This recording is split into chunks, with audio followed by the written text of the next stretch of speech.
Buongiorno a tutti. Buongiorno a tutti, benvenuti a questa terza giornata del nostro expert meeting. Spero che abbiate riposato. Allora, oggi è la giornata delle intervisioni. Ci saranno 2 sessioni di intervisioni in cui per ciascuna intervisione 5 scuole, 5 istituti si confronteranno su uno stesso caso clinico. Quindi verrà letto il caso clinico e poi si commenterà, ciascuna scuola che avrà un suo rappresentante commenterà il caso clinico. Do qualche informazione tecnica e poi invito il dottor Ferri sul palco a darci qualche informazione, qualche spiegazione in più sullo svolgimento delle intervisioni. Allora ci sarà un piccolo coffee break tra una sessione di intervisioni e l'altra alle 10:30 fino alle 11. La chiusura dei lavori sarà alle 12:45 circa e poi una conclusione intorno alle 13 per salutarvi tutti. Dalle 13:15 sarà possibile avere il pranzo, ci sarà il lunch break. Per chi prenderà il pullman delle 14, il lunch break sarà all'interno di una piccola bag e si potrà portare da asporto sul pullman, sarà pronto all'Hotel du Parc perché è da lì che si partirà con il bus. Detto questo, do la parola al dottor Ferri, prego, mi raggiunge sul palco, ci dà qualche dettaglio in più.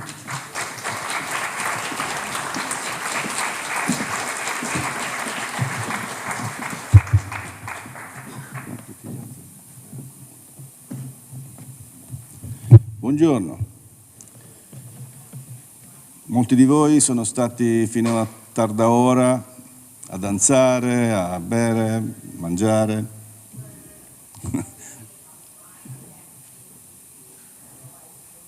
È stata, mi sembra, almeno l'ho percepita tale, una bella festa.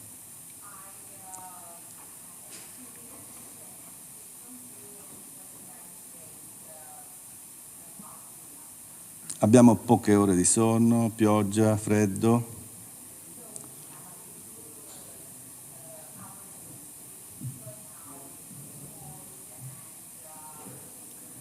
Ma noi siamo resilienti.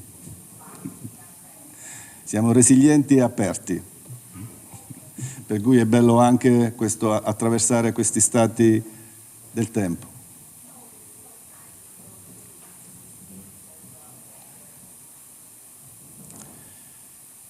Bene, perché queste sessioni di intervisioni e che cosa abbiamo pensato nel presentarvele?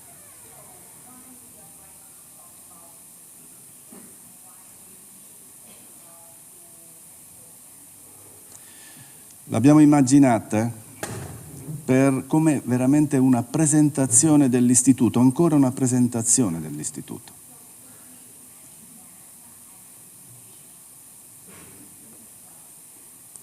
Le 2 chair che articoleranno, governeranno le sessioni, in prima leggeranno il caso a tutti.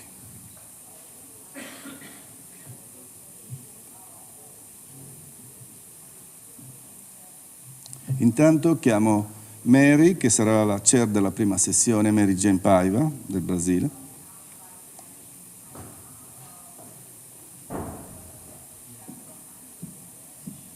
Appunto lei leggerà il caso e successivamente ciascun partecipante dirà la sua prospettiva, la sua lettura del caso.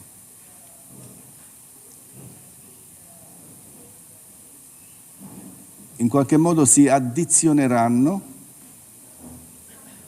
le 5 prospettive sul caso. Ognuno di voi quindi apprenderà le differenze di lettura, se ce ne saranno, o le differenze compatibili di lettura, se ce ne saranno,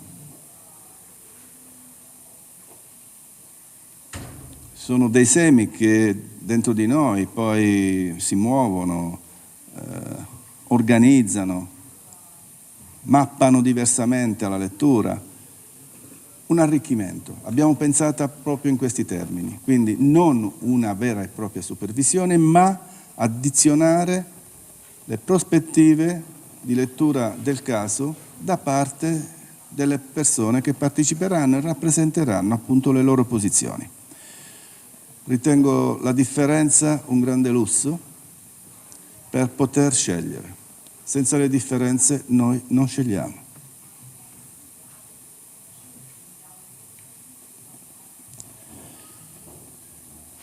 Ultima cosa, Luisa Barbato starà nella prima sessione, forse doveva rappresentare per prima la sua prospettiva, ma mi ha chiamato, arriverà con un po' di ritardo, per cui sarà probabilmente posticipata in terza e in quarta posizione, e quindi vi chiedo un po' di pazienza per questa cosa. Arriverà, l'ho sentita, e vi auguro una bella mattinata. Ci vediamo nel coffee break, ci sentiamo. Passo la parola a Mary. Grazie. Grazie, dottor Ferri. Lasciamo la parola a Mary Jane Paiva.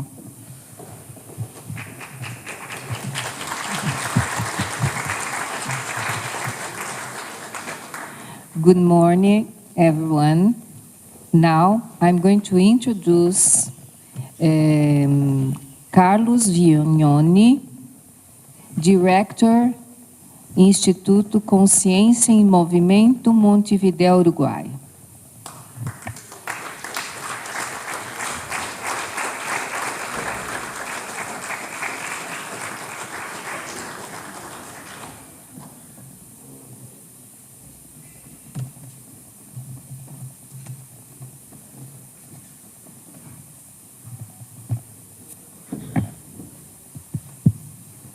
Welcome to our Intervision. Sì, caso. And I want to introduce Patrícia Estrada, Director do Centro Haitiano de Cidade del México.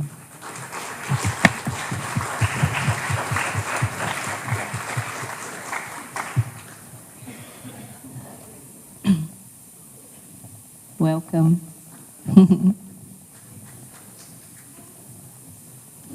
Now, Francesca Zoppi, cofondatrice do Instituto Heinck, Roma, Itália.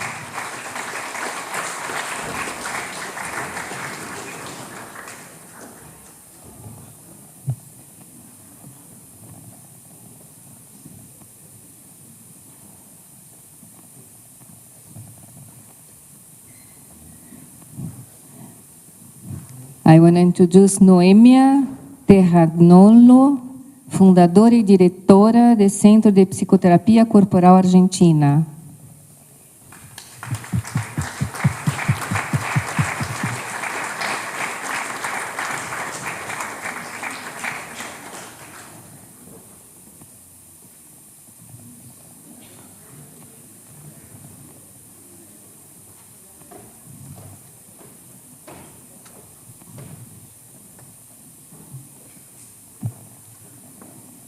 Welcome everybody for our intervision today, our last day, the wonderful meeting that we had until now. I'm going to relate the George case.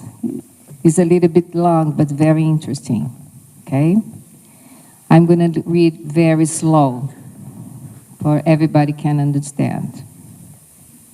Oh my God, you. Come on. Come on. Sorry, I didn't see you. Luisa Barbato. Luisa Barbato, didata e membro comitato direttivo CIAR Itália.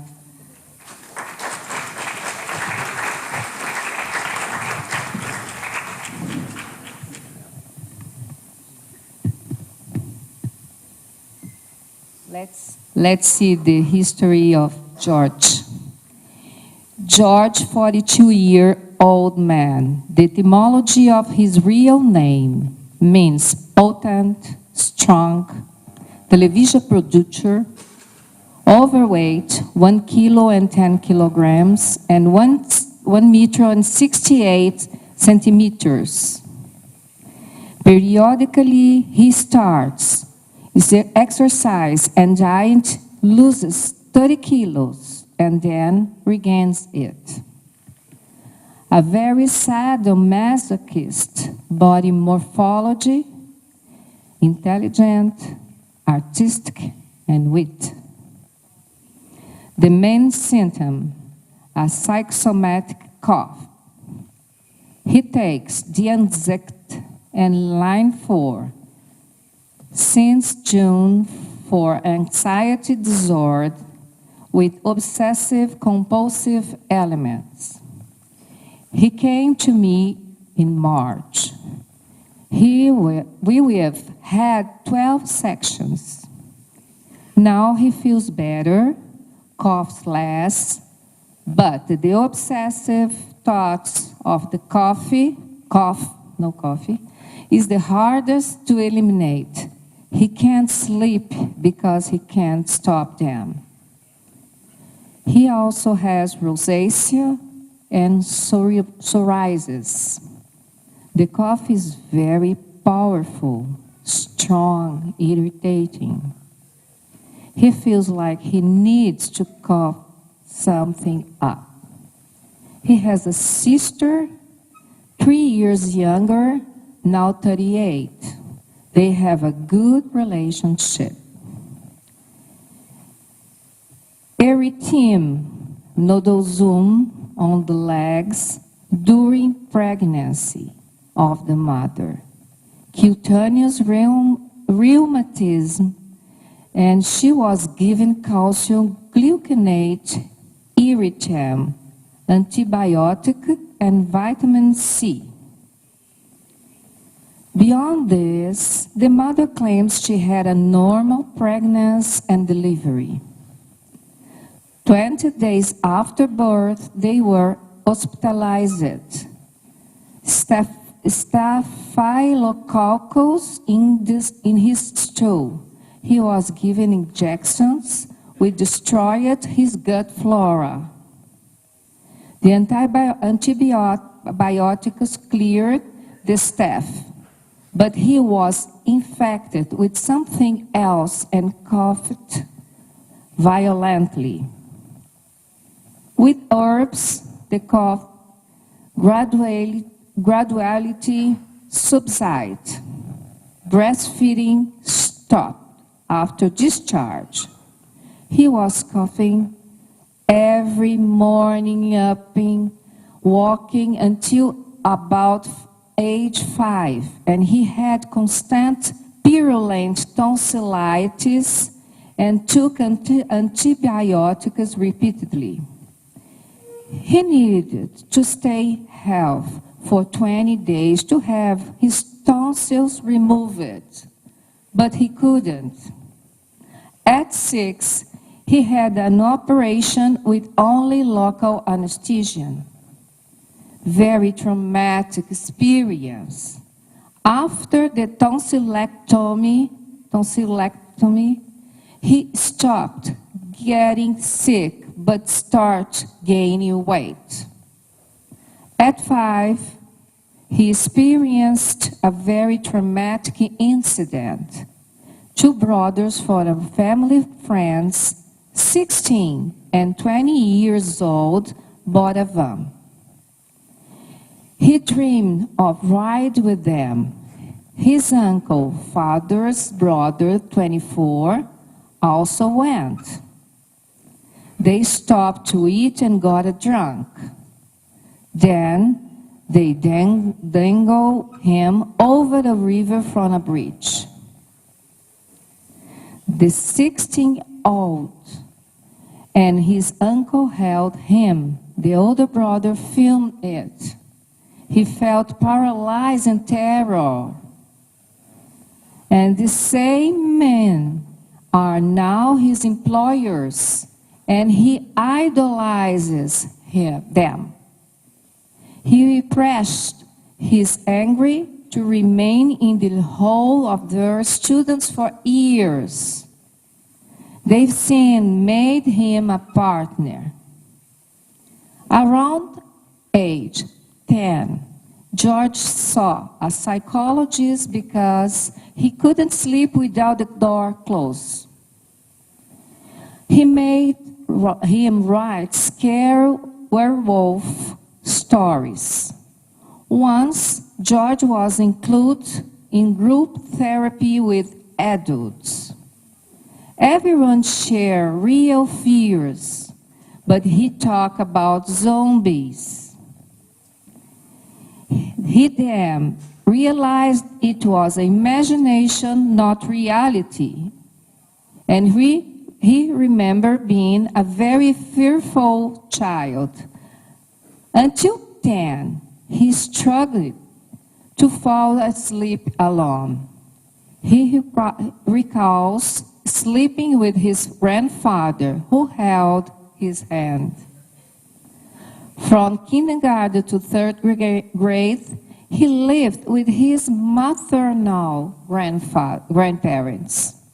His grandmother was a constant victim, but the family's backbone. After she died, he stopped liking Christmas. She punished him often and grounded him for 2 days for misbehaving, not doing homework, messing up his room, and disobeying. She was maniacal about order. George's sisters later joined them to live with them. The good school was closer. His grandmother was repeating, "Why won't the world open up and take me?" The grandfather was like a god for George, the only one who loved him unconditionally. He knows his father loved him too, but didn't show it. His grandfather adored his grandchildren. He'd override his grandmother's punishment. George remembers being hugged often. One of his biggest guilt is not visiting him before he died. Around 10, he caught his mother with another man. She had left the kids alone and returned when they were asleep. He woke up and tried to enter in the parents' bedroom, but it was locked. When he went in through the balcony and saw her naked, sleep with another man. He remembers her pose and pubic hair. Horrified. He didn't understand, thought the man had killed her. He grabbed a knife, called his uncle. His father was away, and his uncle was a security guard. No answer. So he called the police. "Come, there's a man with my mom." The police never came. His mother later lied, saying it was her sister and he hadn't seen well. She convinced him to keep it secret. At 12, his current cough began after a camp where all the girls disliked him. They liked every other boy, but not me, mocked me for being fat.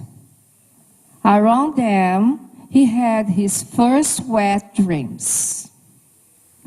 At 6, he had his first sexual experience with a girl who claimed to be a virgin. Nothing happened.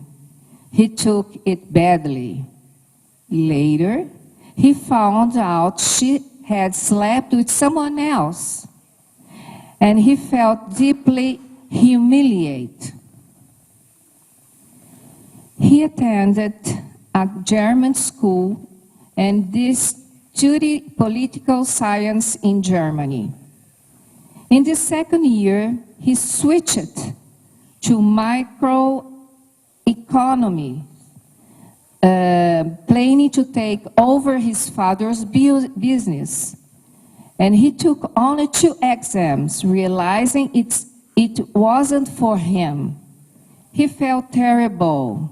There had tinnitus and couldn't sleep with the door closed.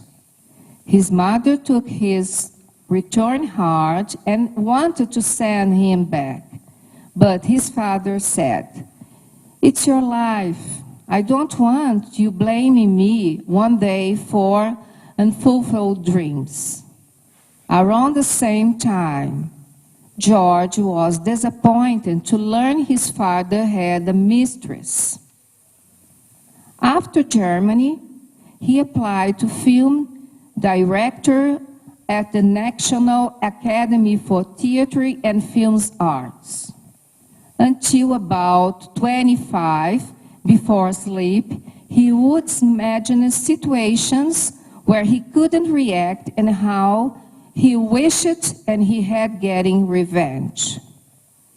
As a child, he fantasized about being a superhero, eagle man who helped people in need. With age, he realized the superhero was naive, and he became materialistic and pragmatic. Sometimes, even now, before sleep, he repeats, "Why were you born, bastard?"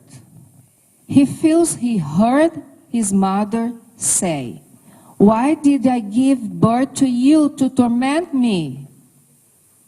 George says his father is the kindest soul he knows. He describes him as the most naive. His father went bankrupt due to poor business decisions.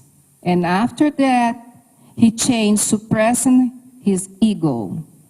Around 45, he started spiritual practice. He also weighed 120 kilos, but lost weight after 45. And now he is 7 kilos. Take care of himself. Dances, exercise, walks. But he never connected with George. George believes his father had good intentions when he had panic attacks at 20 after return from Germany. He scolded him, "Toughen up, you are a man." They never had a real father-son relationship, never shared true intimacy. His mother slapped him often, but now she denies it. She screamed a lot, had hysterical fits with insults toward her husband and kids. He remembers a violent beating. She cornered him by the door and hit him. When he counted it, he shows no visible anger. She was hyper-authoritarian, also overweight and playing the victim. George recalls, "I was late from school. If I was late from school, she would slap me first for not knowing where I was, then hug me right later." Trying to support him, he drew into him that he couldn't fail. Weakness, mistakes were unacceptable. She claimed his father didn't participate in parenting, but George says he was there, but she won't let him. Now George is in a relationship with a younger woman, 25. She accepts his cough. They love each other. Conservatory graduate. She sings beautiful, but she lacks confidence. He encourages her and feels like a man beside her. He fears losing her because of his nighttime coughing. He cough voice all his unspoken no's. He doesn't dare to be aggressive and can relax, like a corked volcano. We've worked on venting anger from the trauma toward his parents and ex-girlfriend, yes. He seemed to dominate the relationship, but she found investments opportunities in Dubai.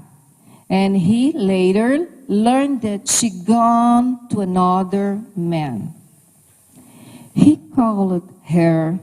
She was with friends and dismissed him.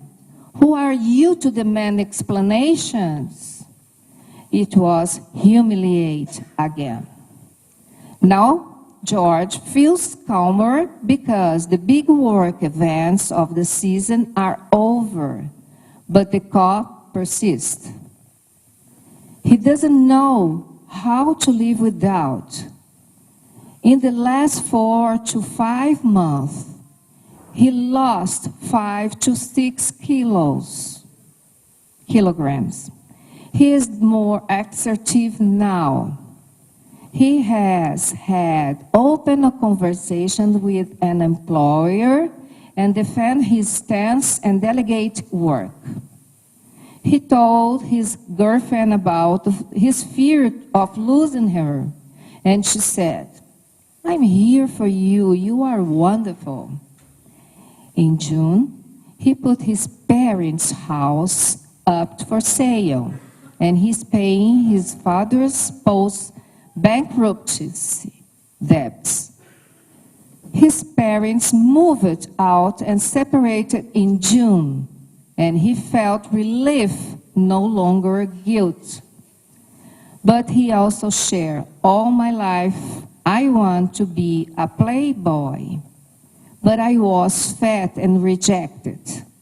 Since feeling better later, I've started noticing the women.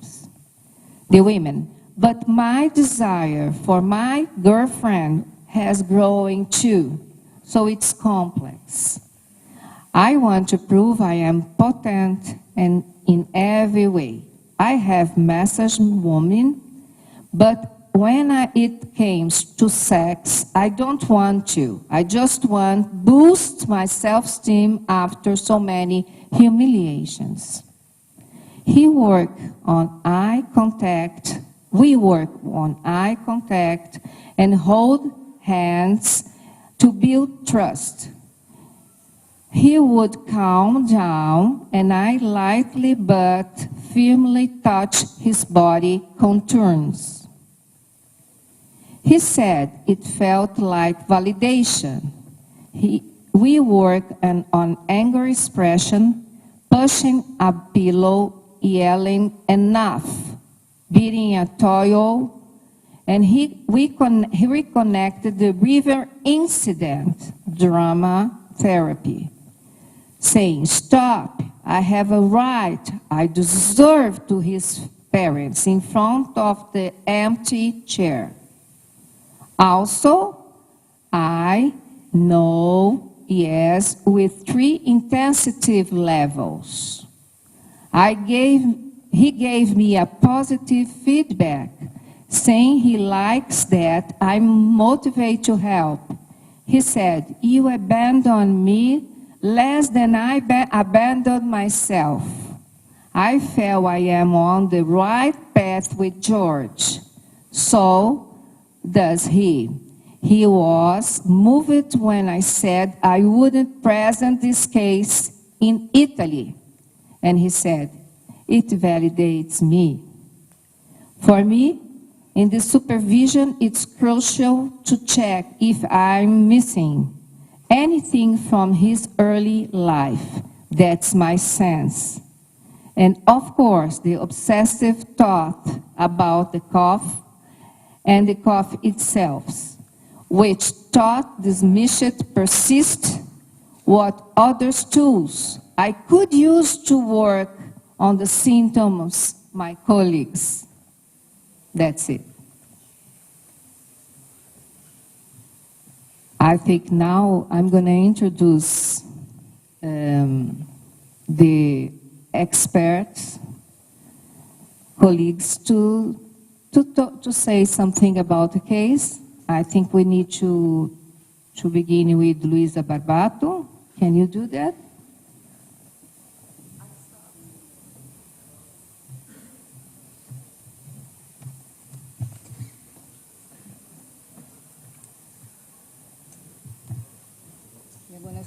We are going to start the intervision right now.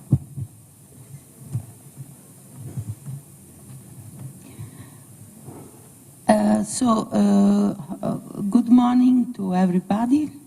How much time it is, Mary Jane? I think it's 15 minutes. 15. Yeah. It's a very interesting case and also a bit complicated. It's full of different experiences and levels of this man. And first of all, I appreciated the work of Madeleine, that in the first stage is work of welcoming him, giving him support, and also trying to work on a very expressive way, that is working on the anger, and that for sure at the beginning helped him to give some structure, some expression. Maybe this is not the deeper argument of his life, but at the beginning can help this man to be more assertive, more strong, more masculine. And then, if we want to go the incised marks, engraved marks, there are some important points, because as you know, we all start with the story of the person, looking back from the intrauterine life on, to see the much important signs, engraved signs. And here, even if the mother says that the pregnancy was okay, and also the delivery, we see a very traumatic sign that is for sure really very important, that is the hospitalization when he was 20 days, something like that. And so we have a first traumatic separation of this little baby, and also this antibiotics treatment that gives problem to the belly, and the bacterium of the intestine, and so gives also a traumatic sign to to that level, no? The 6th level that for us is very primary. Then, after the hospitalization, the breastfeeding stops. And this is another important sign because it is another traumatic separation. And then he describes this, I could say not only the mother, but all the feminine line is a line of cold and a bit despotic women. The grandmother, the mother, they look cold, strong, and it seems that the power in the family was up to the women. And this father and also grandfather, that they look more affective, but distant. So it seems that they can't give him the possibility to have a good affirmative masculine identification. And so he is like in the trap of this mother and the grandmother and atmosphere with the difficulty to separate. For sure, the first time is the difficulty, the traumatic, not traumatic possibility of separation. And then you have this mother trap, this orality, unsatisfied orality with the mother, and the difficulty to go to the masculine side, identification. And you can see this difficulty of masculine identification in the this bullyism that he had for other boys, for other men, and so he can't have a good masculine affirmativity, so they give him bullyism. And you can see also this desire to access to a different level of masculine identification in this ideal Superman. Is how is the now it is the figure superhero, no? That is the idealization of a possible masculine of a father. And also the symptoms of cough is very interesting because, you know, it is like what is stopped in his cough, in his throat. I thought maybe a cry, a shout, something that can't be expressed. So for sure, these levels of the separation and also the throat and the eyes, but maybe not now to speak about the therapeutic project of body activations. I don't know, we say all now. How can we process it? What? Usually when we do intervision, first of all, we exchange opinion about the possible diagnosis. Yeah. Then, no. We can't do like that. Yeah. Okay. Just So the point of view, the I considerations. go straight. Of course, these are my, possible interpretation. Maybe you can say, no, not exactly that. It's okay. No, we have a confrontation. So I think that there is this unsatisfied orality, maybe also an alarm, a deep alarm connected with the belly, with this hospitalization, and then this need to have a more affirmative identification. So following a project of Reichian therapy and activation, I would work at soon on the separation, possibility to separation. So, you know, we have this fantastic body activation that is with the eyes far away, on the nose far away, or with the eyes that move, so the possibility to find the range, to be with the mother, but to be also on himself. And then we have the throat. Throat, you know, for us is second level, connected also with the mouth, with the orality, and so we have to open this throat.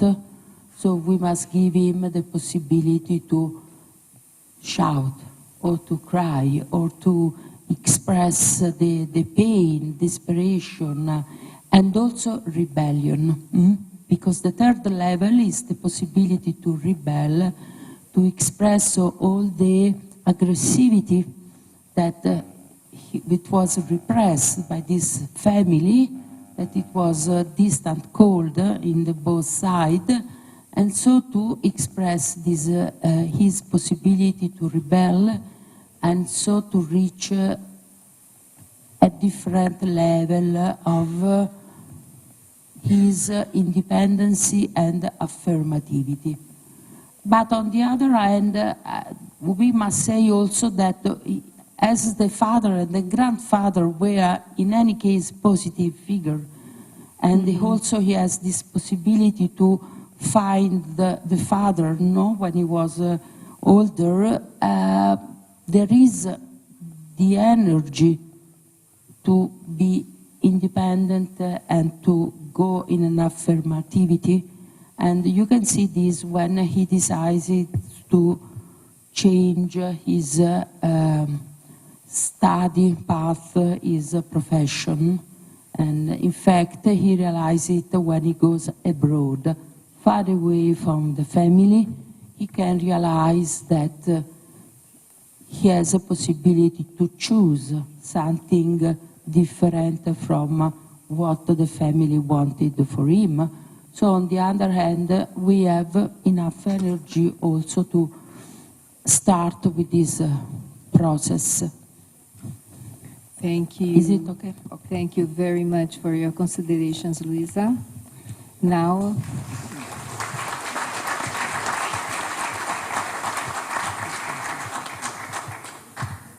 Carlos, I want you to give me all your considerations about the George case, okay? Actually, we have 10 minutes each. I said 15, but it's only 10 minutes, okay? Thank you. Bueno, trataré de ser lo suficientemente sintético. Estamos ante un paciente de 42 años. En su historia clínica hay varios elementos que nos remiten en la flecha del tiempo de desarrollo evolutivo a las fases tempranas, como la intrauterina y la orolabial. Es una historia marcada por eventos traumáticos y por una cierta desorganización en el entorno familiar en cuanto a la presencia de sus progenitores. Para empezar nos preguntamos a qué se debe el nombre que eligieron para él, ya que, según la historia, significa poderoso. ¿Y quién de sus padres o familiares lo eligió? También nos interesaría saber en qué condiciones fue gestado y si fue buscado por sus padres, si hubo algún intento de aborto durante su gestación. Elegir un nombre con estas características ya nos habla de una proyección en él de las expectativas de primer campo o segundo campo vincular, lo cual nos remite a frases de su madre como "no puede fallar, pues la debilidad no estaba permitida", o de su padre frente a sus crisis de pánico, "hacete fuerte, que sos un hombre". Todo esto en un contexto de una madre abandónica, dominante, manipuladora y con una figura de padre débil y ausente, donde los abuelos pasan a ocupar un rol importante desde el jardín de infantes hasta sus 9 años. De hecho, George se pregunta, ¿para qué nací? A la vez que se siente un bastardo. Es gestado por una madre que cursa el embarazo con afecciones en la piel, eritema nodoso y reumatismo cutáneo, y posteriormente al nacimiento de George, también infección por estafilococo. La piel es un órgano de contacto y por lo tanto está involucrada en las funciones de unión, separación y límites. La interrogante sería qué conflicto emocional estaba atravesando su madre en ese momento, asociado a la manifestación simultánea de 3 patologías dermatológicas, asumiendo que la infección por estafilococo también afectaba a su piel. Al ser la piel un órgano frontera o de contacto, nos preguntamos qué estaba pasando en el contexto vincular de esa madre que gestaba un hijo. También para poder comprender cuál era la impronta uterina materna en que se gestaba George. Datos que nos conducen a pensar en la fase intrauterina de la vida de George son su psoriasis, enfermedad autoinmune que nos lleva a la primera fase de relación objetal primaria y por lo tanto al 6º nivel corporal relacional. Biopatía vinculada a la agresividad presubjetiva sobre sí mismo, o sea, un no reconocimiento de sí. Podemos asociar esto incluso al hecho de sentirse un bastardo, como si fuera un hijo no reconocido. También las señales de claustrofobia, al no poder dormir con la puerta del cuarto cerrada, y las crisis de pánico que experimenta que nos sugieren angustia de separación. Pueden evocar memorias vinculadas al útero materno durante el parto o posparto. La descripción de su ansiedad y de ser un niño miedoso también nos puede estar sugiriendo la activación de señales de alarma, donde se vincula el locus ceruleus, la amígdala y el complejo R en esta etapa intrauterina. En cuanto a la fase siguiente, orolabial, segunda fase de la relación objetal primaria, segundo nivel corporal relacional, aparecen elementos vinculados al destete temprano, a los 20 días de nacido, y la obesidad que padece durante años, intentando llenar el vacío en exceso. La tos aparece por primera vez en esta etapa y se va a transformar en un síntoma acompañante de las diferentes fases del desarrollo evolutivo de George. Como hipótesis, la tos en este caso la podemos interpretar como irritación, rechazo de algo que quiere expulsar, una ira interna que quiere expresar que se ve impedida, reflejando una energía que se quiere expresar y una estrechez que se opone, una condición de angustia en el paciente. Nos preguntamos cuánto tiene que ver esta tos con la deprivación tan temprana del pecho materno, la vivencia de una madre abandónica y el tipo de leche que recibió en ese contexto de una madre que supuestamente lo rechazaba, reforzado en el tiempo por frases de ella como ¿para qué te tuve? Tal vez esa tos vaya adquiriendo significaciones diferentes en sus diferentes etapas evolutivas, relacionales, desde la fase orolabial, la muscular y la fálica, pero siempre con algo impreso en común como lo es el sentirse rechazado, reprimido, por fuera de, desvalorizado. Elementos que también nos pueden remitir a lo intrauterino en lo que tiene que ver con su psoriasis. El desarrollo evolutivo de George está marcado por rasgos masoquistas de carácter, con figuras femeninas dominantes, su madre y su abuela, con comportamientos agresivos hacia él y un padre distante, ausente y débil. Aparece el abuelo como figura compensatoria, serotoninérgica e idealizada. Se autopercibe como un yo débil, autodesvalorizado, que se siente un bastardo y se pregunta ¿para qué nací? Habría que descartar si en algún momento tuvo ideas de autoeliminación. Fantasea con un ideal del yo, fantasías narcisistas y afirmativas de compensación queriendo ser un superhéroe en su infancia que protege a los más débiles, tal vez como proyección de su propia debilidad, a ser rescatada por el padre que no cumplió dicha función, o siendo más adelante un playboy para las mujeres, o sea, el tener en contraposición al ser. Este ideal del yo aparece reforzado por sus padres cuando le dicen no puede fallar, en el caso de su madre, o hacete fuerte que sos un hombre, en el caso de su padre. El camino hacia su genitalidad y su relación con las mujeres se vuelve tortuoso debido a los eventos traumáticos y fijaciones pregenitales, siendo marcado por su sentimiento de autodisminución, desvalorización y sentirse humillado en su vínculo con las mujeres. En eso también vemos involucrado el tercer nivel corporal relacional en cuanto a la cobertura narcisista de su angustia genital, segmento también involucrado en la tos que padece. El pensamiento obsesivo en relación a la tos también podemos verlo como un intento de controlar, mitigar la ira que ella encierra y todo lo que tuvo que callar, tragar y no expresar. En cuanto al primer principio activo, es clara la significación serotoninérgica que la terapeuta tiene para George, posibilitando una transferencia positiva acerca de su núcleo abandónico materno, simbolizado por él con la frase «me abandonas menos de lo que yo mismo me haga». Y la validación que siente sobre su persona cuando la terapeuta comenta que su caso será hablado en Italia.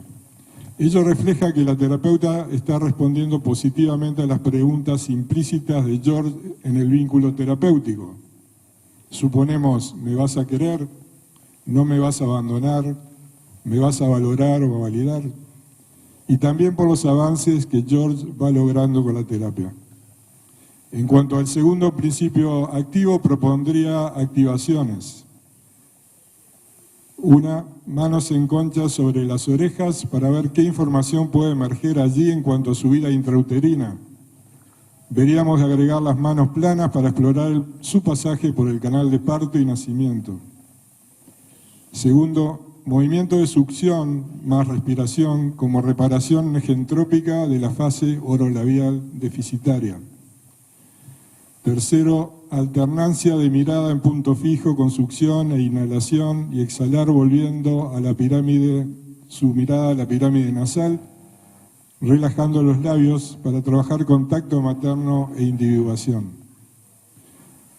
Cuarto, boca abierta activamente, activación dopaminérgica hacia la autonomía e independencia oral, también útil como activación en el caso de la psoriasis.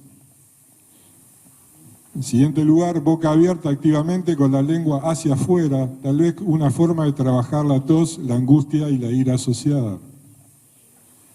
También ojos manteniendo linterna en diferentes direcciones con movimientos imprevistos para trabajar el control obsesivo y permitir la emergencia de lo que está detrás. Todo esto de manera secuencial y durante el proceso. Masaje en la zona posterior del cuello para soltar tensiones superyoicas y narcisistas en cuanto a la aceptación y reconocimiento de sí mismo, que también pueda contribuir a la liberación y expresión de la región anterior del tercer nivel corporal relacional vinculado con la tos.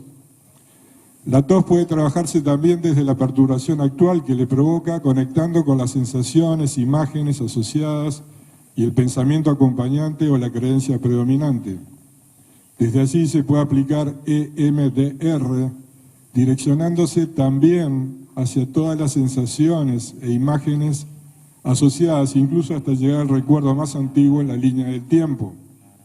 En mi trabajo incluyo la postura corporal y el movimiento en la exploración en la línea del tiempo que le he llamado movimiento cognoscente. Los episodios traumáticos también pueden ser abordados con EMDR en la medida que se considere pertinente en cuanto al material que va emergiendo en el proceso terapéutico.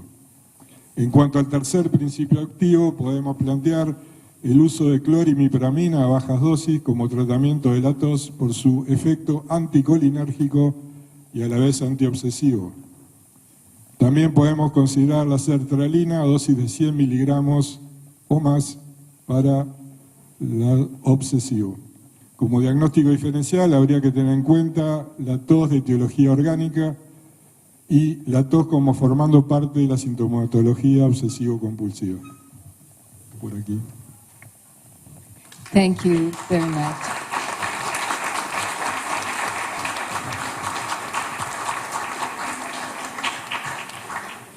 Now is your turn, Patricia Straden. Your considerations, please.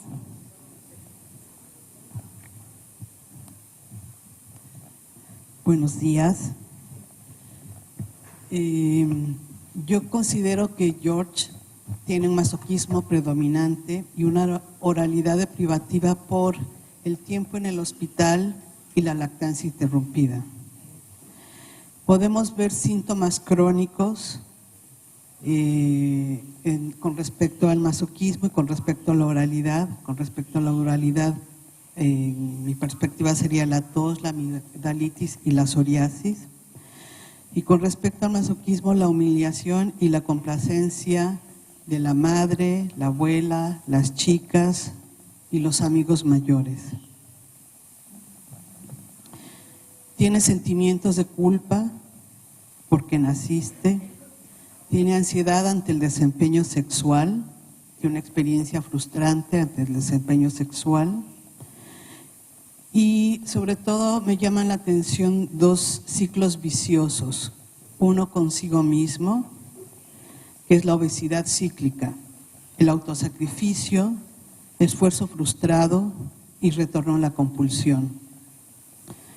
Y otro, con respecto a los otros, es la complacencia y la sumisión, el esfuerzo frustrado, el autosacrificio, atacarse a sí mismo y la autocrítica cruel. En términos del trabajo, Reich explica que el masoquismo es el carácter más difícil para tratar por su disposición a ser muy amable y complaciente y someterse al terapeuta.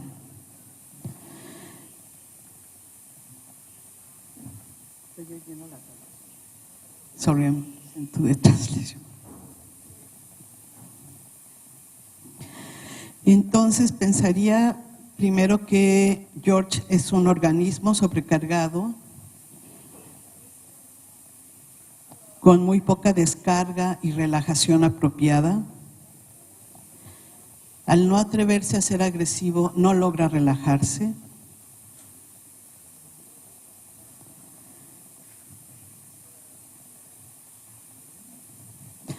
Entonces, un poco como lo hace la terapeuta, trabajaría con la idea de liberar la rabia y otras emociones, no solo la rabia, en las dosis más pequeñas posibles, de forma que George no entre en el ciclo vicioso de complacer a la terapeuta y lograr un poco de relajación. Permitiría la transferencia negativa como la plantea Reich, como este momento de poderse enojar con el terapeuta y saber que no se va a ir.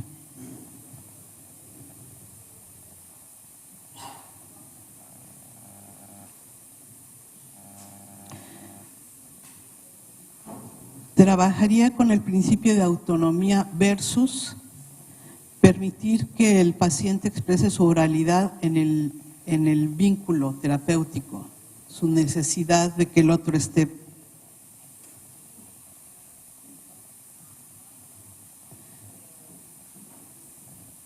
Y dejaría como secundario investigar más los miedos infantiles que parecen fobias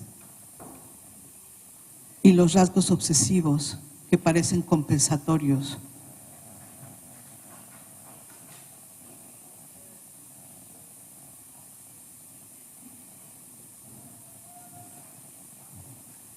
No propondría como ninguna secuencia de hay que hacer esto primero y después, porque puedo ver que la terapeuta utiliza múltiples técnicas en su trabajo.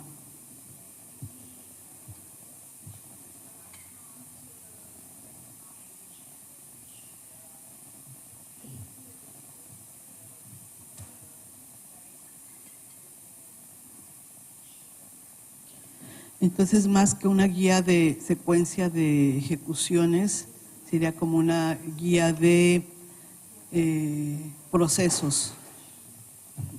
Me interesaría que George pudiera relajarse. Ese sería para mí lo central.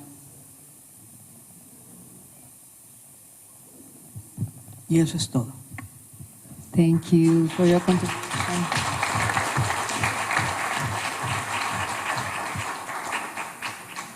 Now I'm going to call Francesca Soppi. Francesca Soppi.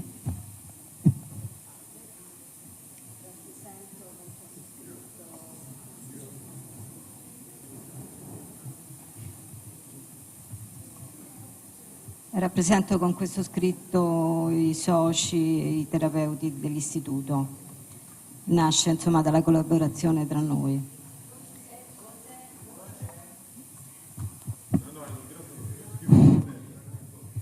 George, uomo di 42 anni, lavora come produttore televisivo e soffre di disturbi psicosomatici, ansia ed elementi ossessivi compulsivi.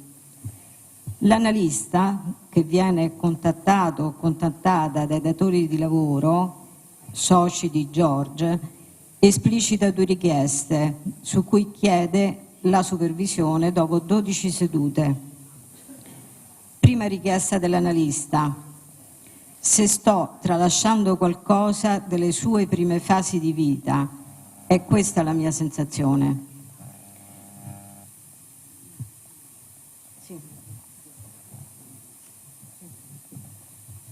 Allora, mi dicono di andare più lenta. Dall'anamnesi remota possiamo evincere che la gravidanza della madre sia stata, secondo noi, tutt'altro che normale, così come viene riportata dal paziente secondo le parole di sua madre. Il desiderio di un figlio, le fasi dello sviluppo intrauterino, parto-nascita e il tempo perinatale di George vanno sicuramente esplorati meglio, sia perché dall'anamnesi remota risulta che la madre abbia sofferto di disturbi della pelle in gravidanza, sia perché 20 giorni dopo la nascita entrambi, madre e bambino, hanno contratto lo stafilococco, dal quale conseguì l'ospedalizzazione di entrambi e l'interruzione dell'allattamento al seno alla dimissione. Ma è soprattutto il vissuto incorporato da George di non essere voluto e di essere rifiutato dalla madre. Perché ti ho partorito? Queste sono le parole che l'analista riporta, dette proprio da George. Perché ti ho partorito? Perché mi torturi? Ciò ci fa intuire quanto probabilmente non sia stato un figlio desiderato. Seconda richiesta, sempre dell'analista. E, naturalmente, il pensiero ossessivo della tosse e la tosse stessa, che sebbene diminuita, persiste. Quali altri strumenti potrei usare per lavorare sul sintomo?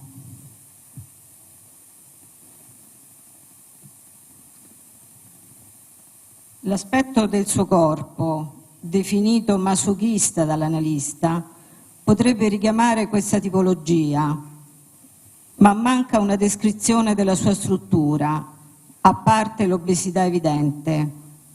Il sintomo della tosse lo rende insopportabile agli altri, tanto da rischiare l'allontanamento. Sicuramente la rabbia è repressa, ma sotto questo aspetto di rabbia probabilmente esiste un nucleo di paura primaria. La paura di esistere, secondo noi, è centrale e la tosse che diminuisce, ma è sempre presente, potrebbe essere una manifestazione anche di questo aspetto. Oltre alla tosse, George manifesta rosacea e psoriasi, Ci piace notare che il derma e il sistema nervoso centrale nascono dallo stesso foglietto embrionario. Potremmo ipotizzare una radice comune profonda nella tosse e nei segni sulla pelle. I principali segni incisi perinatale potrebbero quindi essere non accettazione a livello primario, ospedalizzazione e interruzione dell'allattamento, inizio della tosse. A 5 anni subisce un trauma per esposizione a un forte rischio da parte di parenti, che poi sono divenuti anche i suoi datori di lavoro e poi soci, e che lui idolatra. C'è l'identificazione con l'aggressore? Sono coloro che poi hanno contattato l'analista. La paura della quale George è consapevole solo in alcuni momenti della sua vita, come per il trauma terrificante subito a 5 anni, probabilmente lo accompagna da sempre e può essere connessa ad esperienze primarie, di cui però non abbiamo dati sufficienti.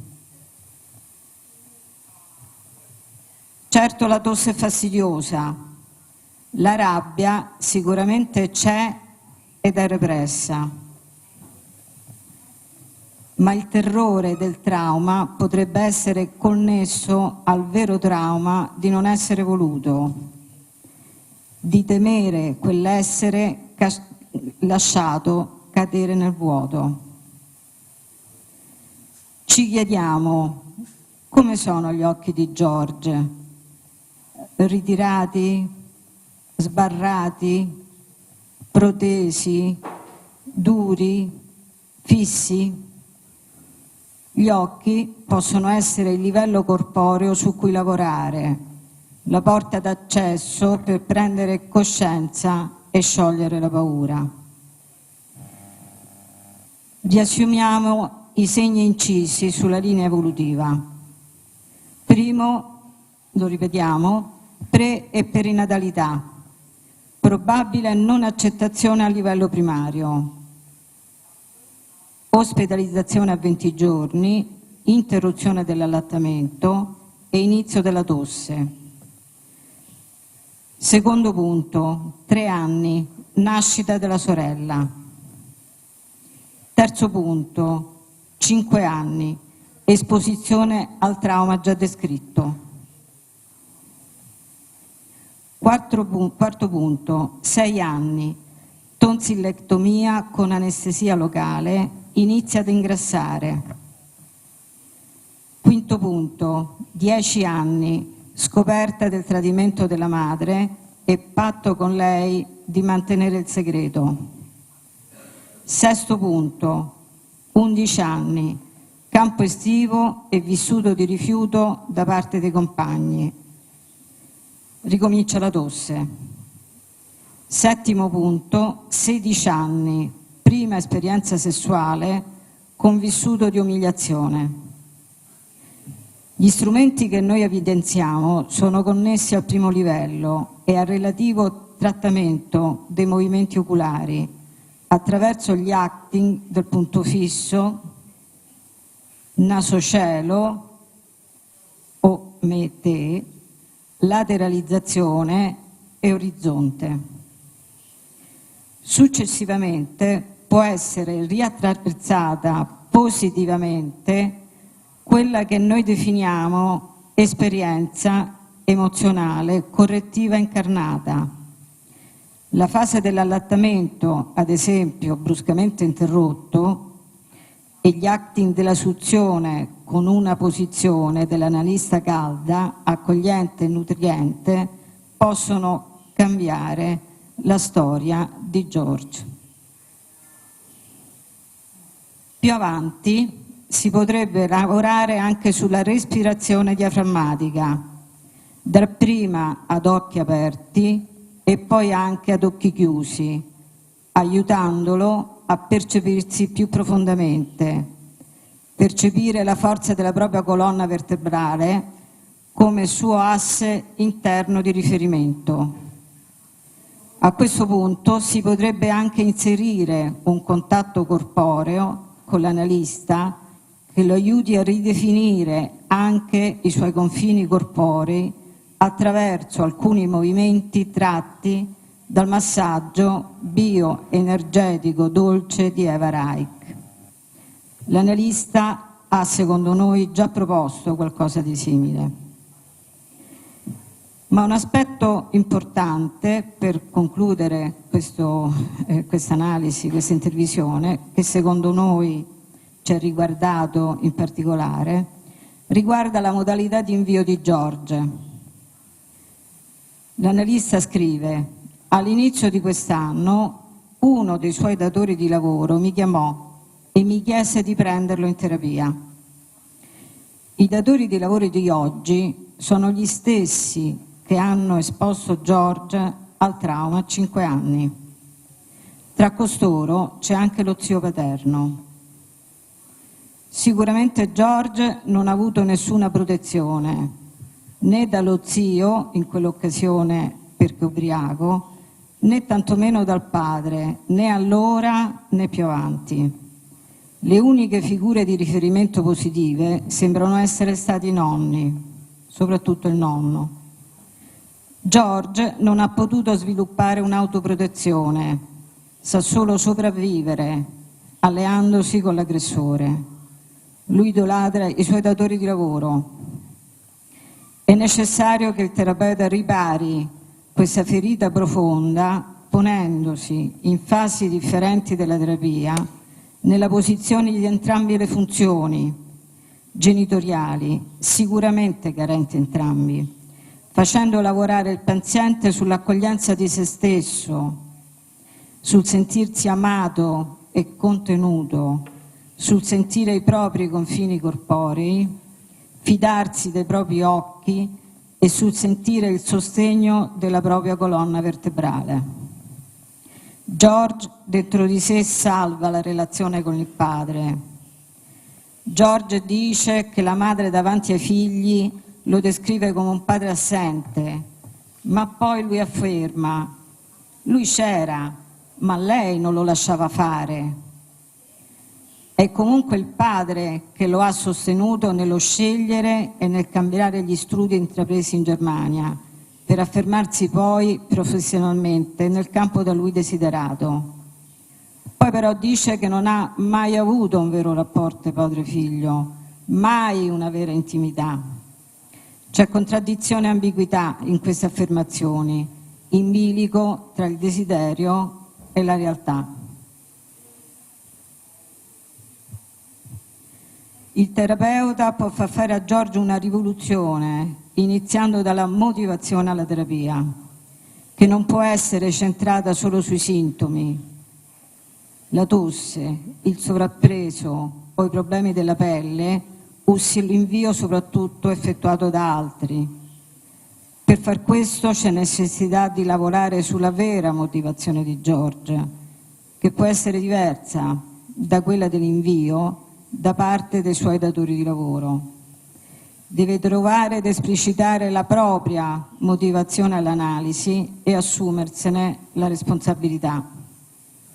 La tosse forse durerà ancora e occorre aiutare George ad accettare per ora questo sintomo, andando a comprendere il motivo profondo di questa manifestazione. Il lavoro è sulle sciogliere lentamente quella paura che blocca George, che innesca i pensieri ossessivi di essere rifiutato, di essere allontanato e di sostenere e rafforzare la profondità e la forza del suo io e il desiderio di vivere, facendo forza sull'attuale relazione affettiva con cui è riuscito a parlare della sua paura di perderla, sul dimagrimento ottenuto e sulla sua maggiore assertività con il datore di lavoro, tutte cose che rappresentano già un grande successo terapeutico.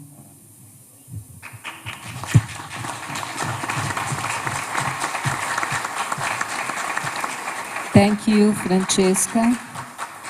Now we are going to listen Noemi. Noemi Teragnono.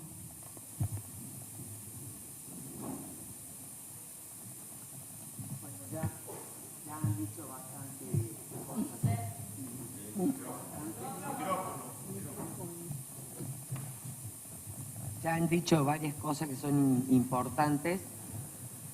Coincido mucho con ella en el enfoque.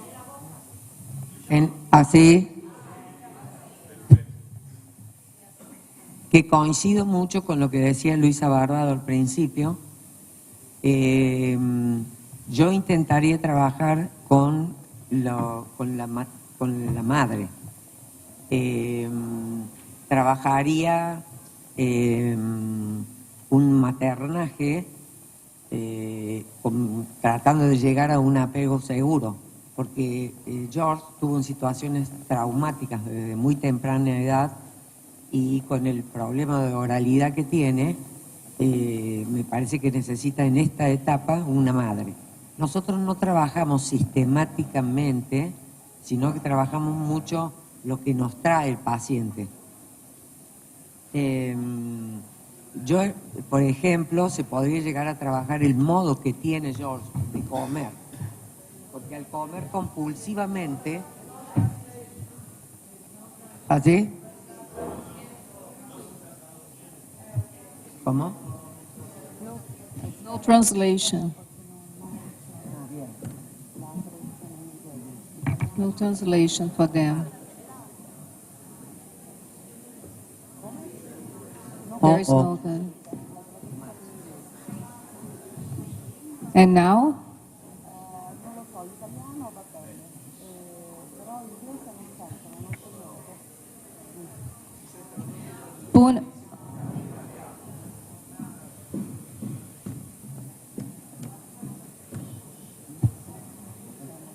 Noemi? Noemi? Hola. Hola. ¿Comprendes? ¿Italiano? Okay. Okay. Bueno, que yo trabajaría el vínculo materno. Haría un maternaje. Nosotros trabajamos desde el vínculo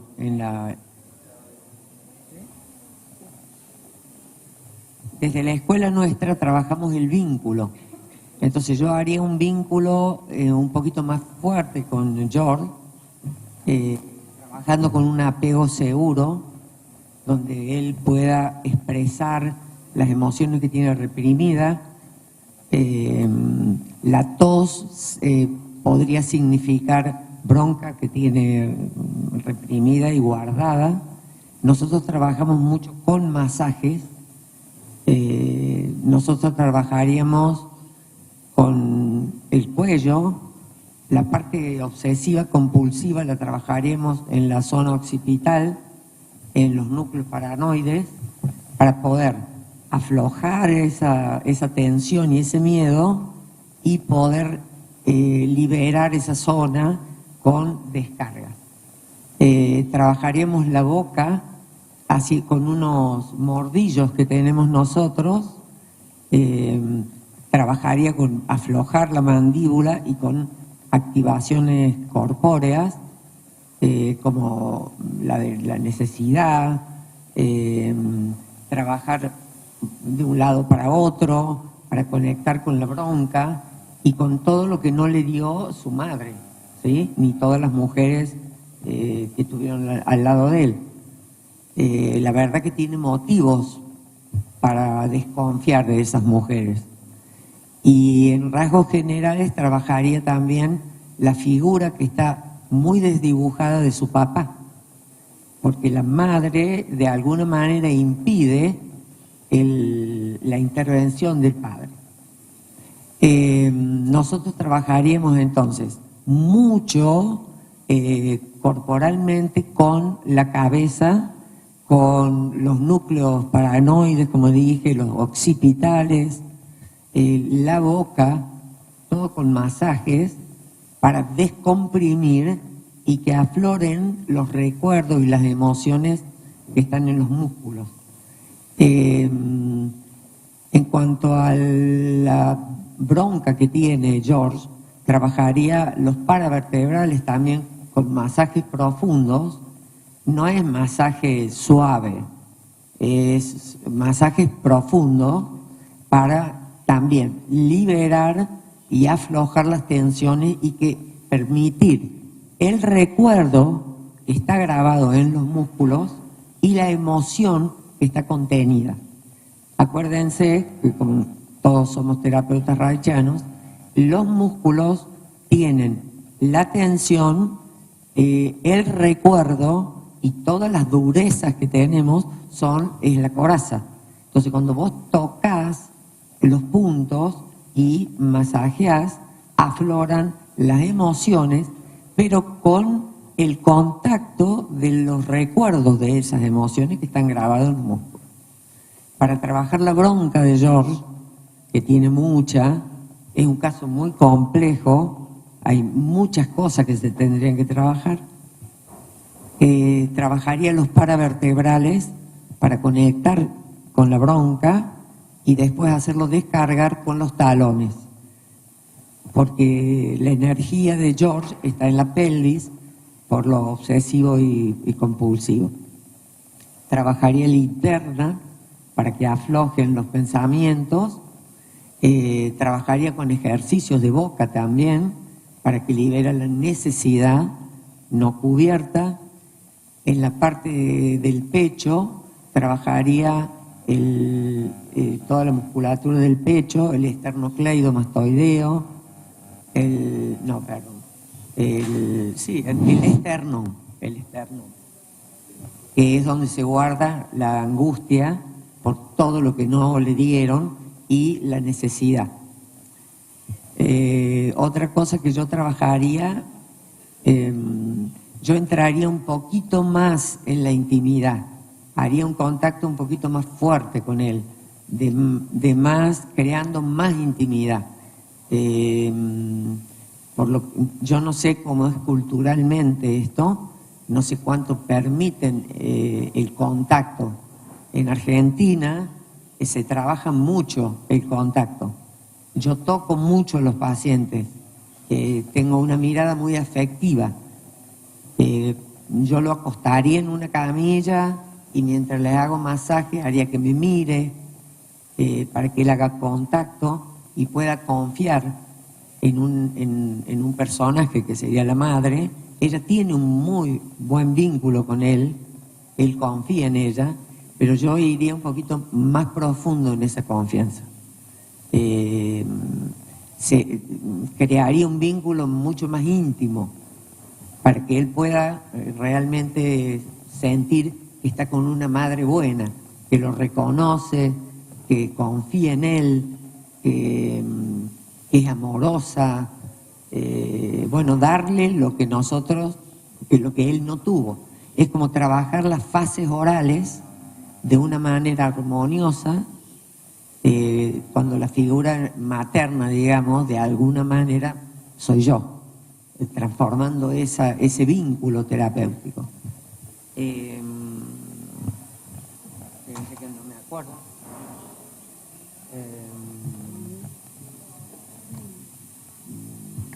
Nani, Bueno. please, you have 2 minutes.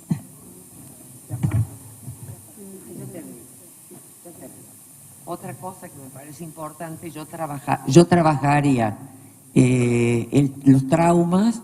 Para mí hay 3 traumas que son muy importantes de trabajar con MDR. Yo trabajo con MDR o una similitud de MDR, porque no hacemos, para no abrir tanto, la situación asociada a la operación de las mandíbulas, la situación de los tíos con el puente y la situación con el amante de la madre. Y trabajaría también trabajo de los sistemas de partes. Entonces yo le preguntaría a esa parte de la tos, ¿qué quiere sacar? ¿Para qué está intentando hacer? Yo trabajaría personalmente con las partes. Esto no es un trabajo sistemático, sino con lo que viene el paciente. Y una intervención con respecto a la farmacología se profundizaría en los diagnósticos diferenciales. La tos orgánica puede ser un delirio somatomorfo, un trastorno somatomorfo con síntomas somáticos y trastornos compulsivos. Teniendo en cuenta la sintomatología obsesiva y compulsiva, indicaría un IRS con un perfil más antiobsesivo y como la sertralina, o un antidepresivo tricíclico con un perfil más antiobsesivo como la clomipramina en dosis bajas de 25 miligramos. Esto obviamente lo trabajamos con los psiquiatras, ¿sí? Bueno. Thank you very much.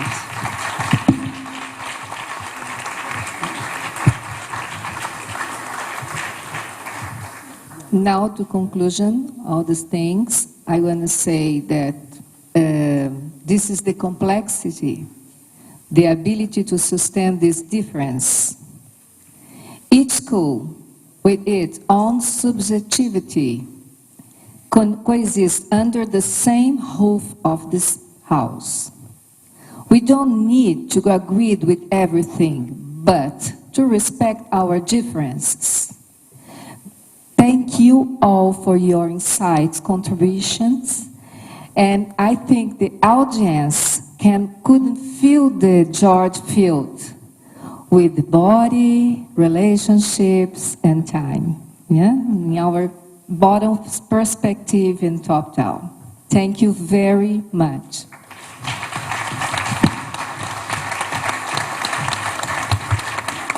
Grazie a tutti, c'è un piccolo coffee break e ci ritroviamo qui alle 11.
che stava in fila per il caffè.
Era un po' quello che desideravamo, di addizionare prospettive.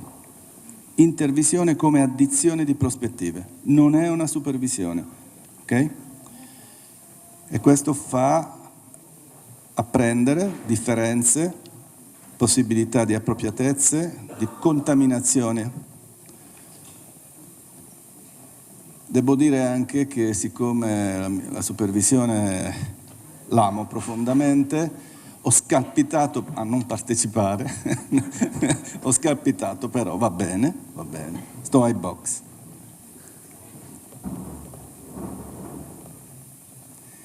Segnale di attesa ancora un po'? Sì.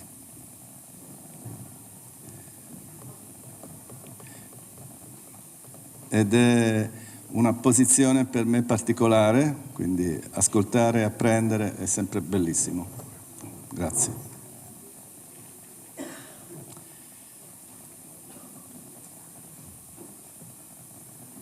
Mi ridate il segnale?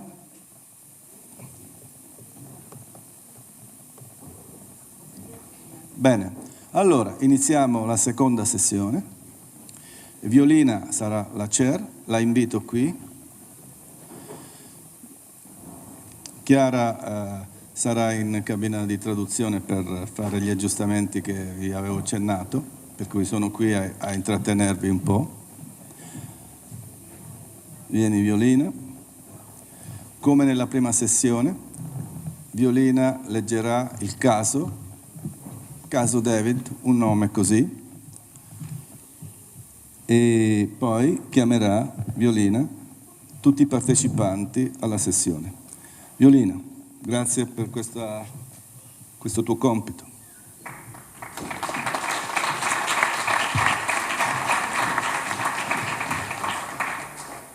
Grazie. Buongiorno. I will talk in English. Yeah. I'm very happy to be here, to be part of this event. And it's a joy to be together. And I'll invite the participants of this supervision. First, it will be Martin Cholakov.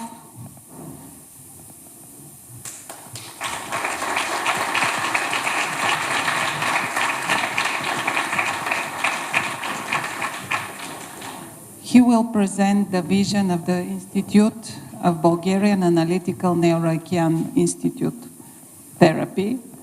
He is a supervisor and teacher. After him, I'll invite Guri Vindek.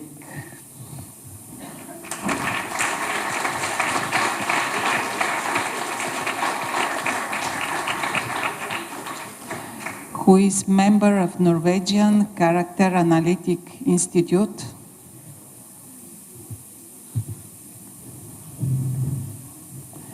After that, please, Marilena Komi.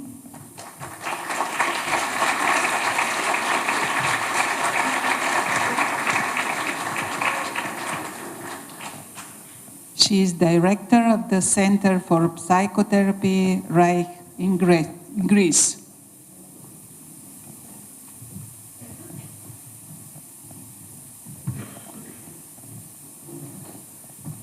After that, please, Frederick Moore.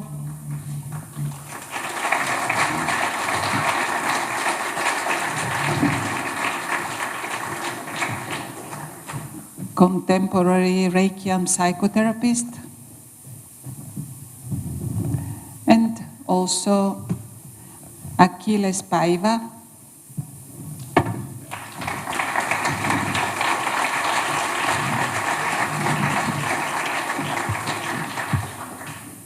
Founder and director of the Brazilian Institute of Reichian Analysis.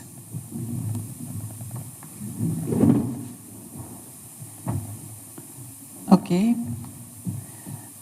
Now I'm going to read the case of David, but I prefer to do it in Italian.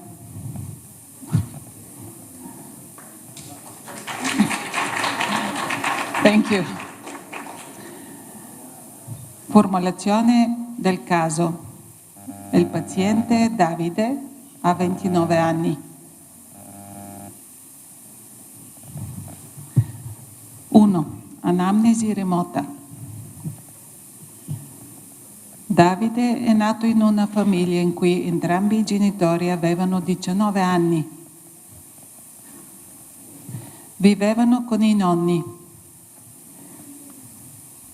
Il padre è un veterano di guerra del 1992.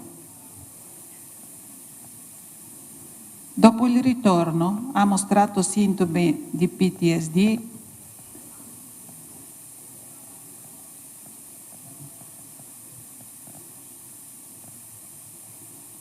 e ha iniziato a consumare alcol, si è distaccato emotivamente dalla famiglia.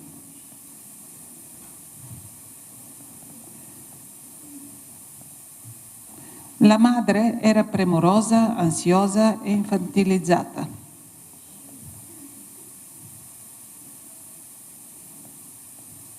Lei è emigrata 8 anni fa e solo allora ha iniziato a lavorare e diventare indipendente.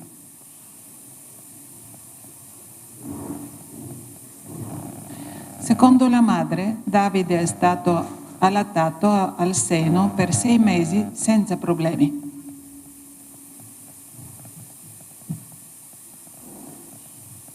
Lo sviluppo precoce è stato normale. Lui ha una sorella di 2 anni più giovane. Davide prova senso di colpa per un incidente durante l'infanzia. Le ha causato alla sorella un danno durante un gioco violento che ha richiesto un intervento chirurgico. Raccontando questo episodio ha percepito un forte dolore nella zona pelvica e ha iniziato a muoversi sulla sedia durante la seduta.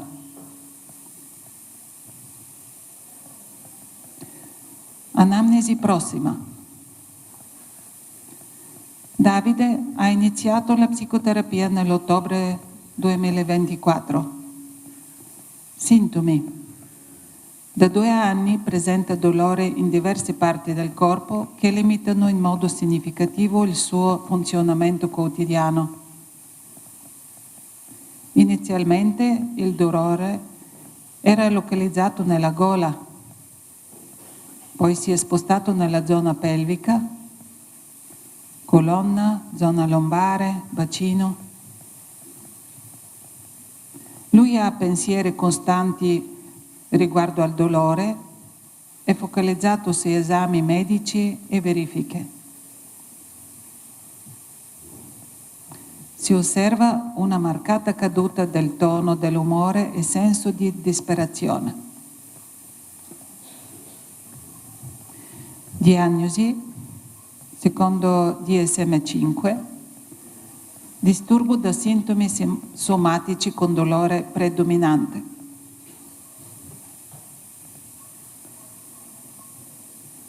Indicazioni terapeutiche, psicoterapia e duloxetina 60 mg.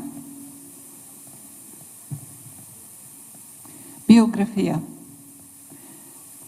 Davide è il primogenito. La madre è rimasta incinta inaspettativamente della sorella quando Davide aveva 1 anno e mezzo.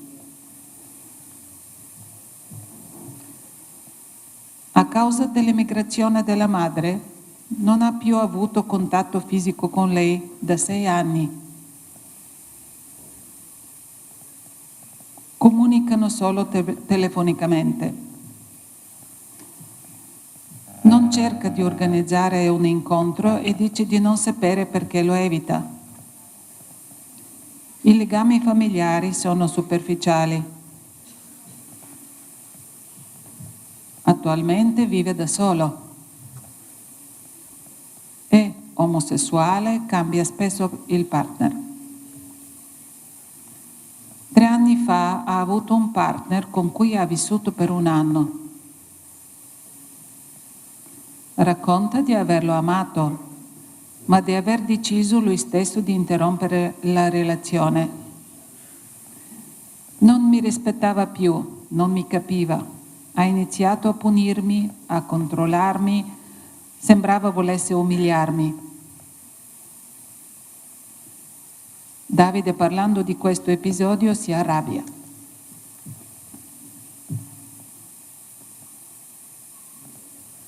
Nel 2016 e nel 2018, durante la manifestazione omofobe del 17 maggio, Davide ha vissuto una reale minaccia alla vita.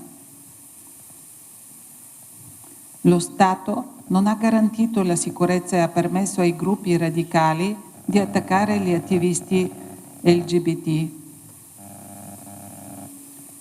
Preti e radicali omofobi hanno aggredito gli organizzatori della marcia del 17 maggio, che è la giornata internazionale contro omofobia, transfobia e bifobia. Hanno lanciato oggetti, rovesciato auto, tentato di investirli, li hanno minacciati e perseguitati tutta la notte. I servizi di sicurezza statali fornivano gli indirizzi ai radicali. Davide ha vissuto paura di morire, impotenza e completa perdita di protezione. Ha sviluppato sfiducia verso le istituzioni statali. Ha affermato: ci avevano promesso che avremmo potuto fare questa marcia, ci hanno traditi, ci hanno mandati a morire. Questo evento ha causato il suo ritiro dall'attivismo. Dice di non fare più ciò che amava di più nella vita. Fissazioni prevalenti e non prevalenti. Densità energetica medio-alta. Fissazione principale nella fase muscolare. Nascita della sorella, passaggio dalle cure materne alla nonna, richieste precoci di controllo degli sfinteri, una fissazione secondaria anche nella fase oculogenitale precoce, padre assente, alcolismo, paura familiare della perdita della figura maschile. Mio padre poteva morire in guerra, ma è tornato ed è diventato spaventoso con il suo comportamento cambiato. Diagnosi carattere-analitica. Tratti compulsivi insieme a tratti isterici. Da un lato emana energia sessuale, dall'altro controlla la propria sessualità. Questo doppio messaggio attrae soprattutto soggetti fallici con tendenze dominanti o aggressive. Sessualità e controllo sono temi centrali da lui. Aggressività repressa. Fissazione traumatica col padre, figura distante, indebolita, e con la madre ansiosa, infantilizzata. Diagnosi corporea. Pelvi rigida, stretta e debole. Durante il lavoro corporeo suda. Gli occhi si muovono continuamente, le labbra restano serrate. Il viso si anima parlando di flirt, l'energia sessuale si attiva in superficie. Il corpo mostra una sessualità superficiale e un'alta inibizione, controllo e ansia. L'esperienza traumatica, la minaccia alla vita, potrebbe essere registrata nel sistema simpatico surrenalico e nella mobilitazione muscolare costante. Diagnosi psicopatologica, analisi reichiana. struttura ossessiva con tratti isterici sovrapposti. Diagnosi differenziale, diagnosi principale, struttura ossessiva con tratti isterici. Diagnosi differenziale, struttura isterica, minor controllo e minore fissazione energetica nella pelvi. Struttura narcisistica, presente ma non dominante. Struttura borderline, esclusa per livello di integrazione e capacità di controllo degli impulsi. Transfer di tratto e psicodinamico. Il paziente esprime rispetto verso di me, cerca attenzione e conferma di essere interessante. La sudorazione aumenta la sua vulnerabilità. Dice che si sente in imbarazzo. Controtransfer di tratto psicodinamico e livello corporeo. Spesso sento di dovermi comportare bene con Davide, come se non permettesse modifiche, ritardi o cambi di orario. Riconosco la sua rabbia repressa e sento il bisogno di proteggermi. Progetto analitico-terapeutico, lavoro sugli occhi e bacino.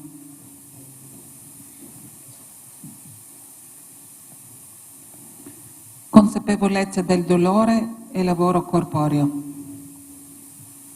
Elaborazione della rabbia e sua integrazione nella coscienza. Attivazione corporea.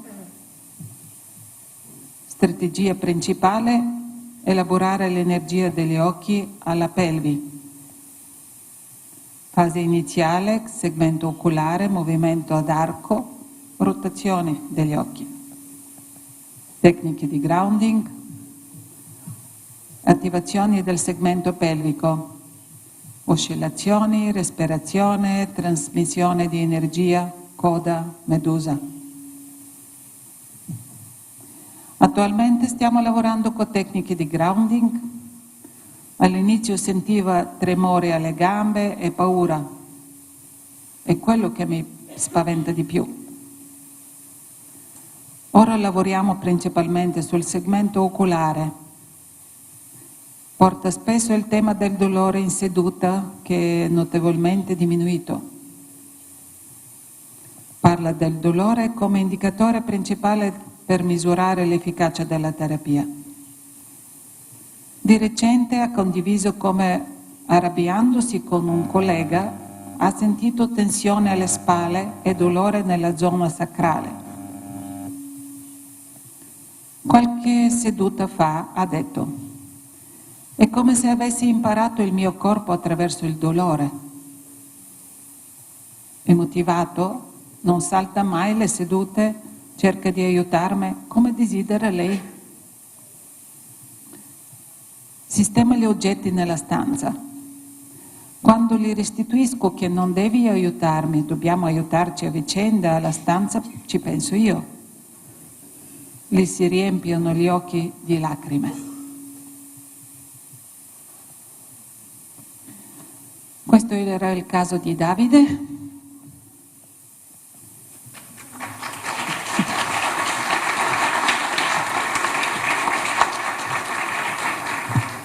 This is the case of David. And now I'll invite our participants to explain their point of view of this case and how they will work. And first it will be Martin, please. Hello.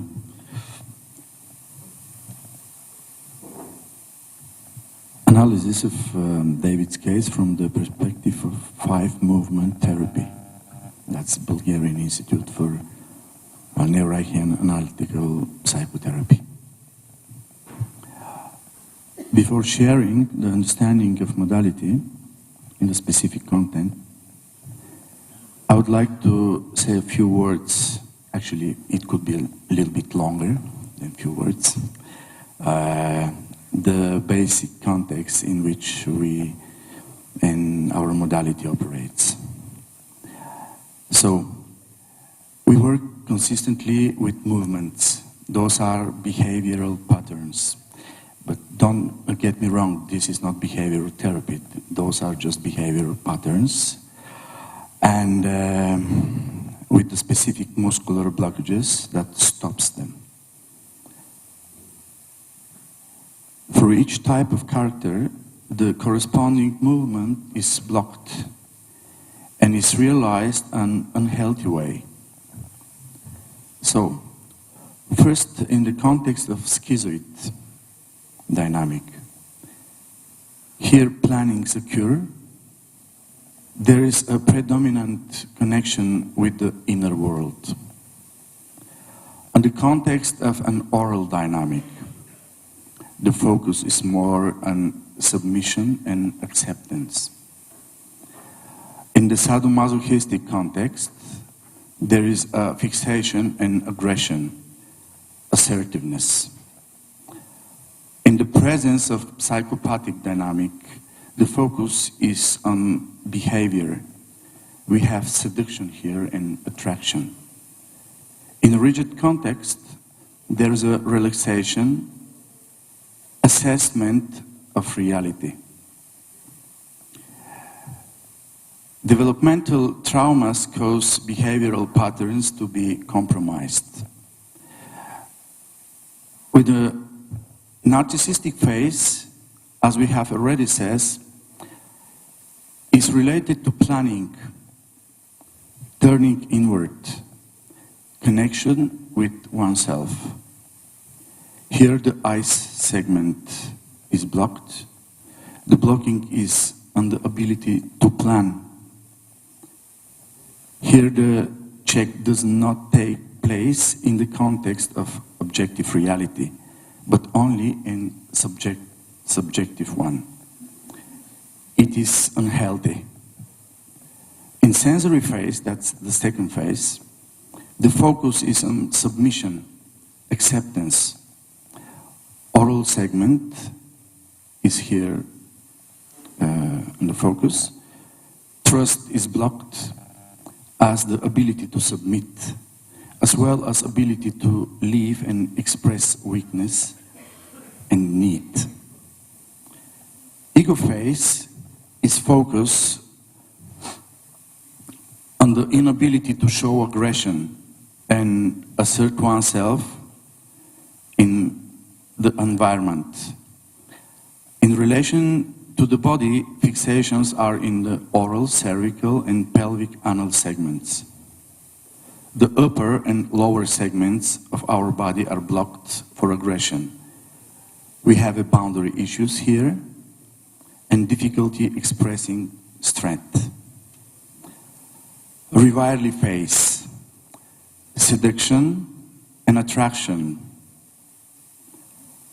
Fixations are in the cervical and abdominal segments, and the blockages is in the connection with the feelings and spontaneous emotions and the ability to attract.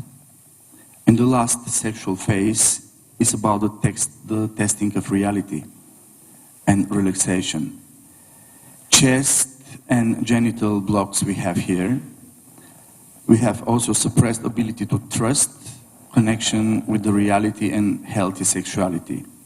Here we have control and difficulty relaxing. It may be important to notice that the planning is a kind of relatively passive model. Submission, seduction, aggression, those three are active movements for interaction with the world. And reality testing is in the middle. It's intermediate, temporarily detention for analysis. The therapeutic approach which Madeleine mentioned the day before, when she was talking about the modality, is integrative. In this sense, the work focused primarily on bodily experiences and bioenergetic massage, but the model also includes a gestalt, oriented approach, as well as art therapy, theater therapy, and so on. Whatever the context is in the therapeutic setting, it is always accompanied by analysis and awareness of the released emotional content. The process involves moving through the phases backward and restoring blockage movements regarding the behavioral flexibility.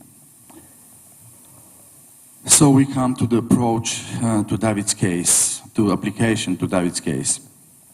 At the beginning of the process, according to our understanding, the focus is entirely on working with the shock trauma in order to free up space for further processes. We will not specify the method here, but rather what to emphasize how important is to start the working process from this point. I can just mention that working the shock trauma is the context of the case we are looking at, involves first grounding. This is any kind of grounding. It could be any kind of grounding. Cognitive one, the grounding in which David becomes familiar with his history and how it relates to his relationship in the world and his reactivity in this world. Then we work on his experiences of safety, a trusting therapeutic relationship. Then work with the movements in the sequences we mentioned before. So, reducing the consequences of persecution and treats.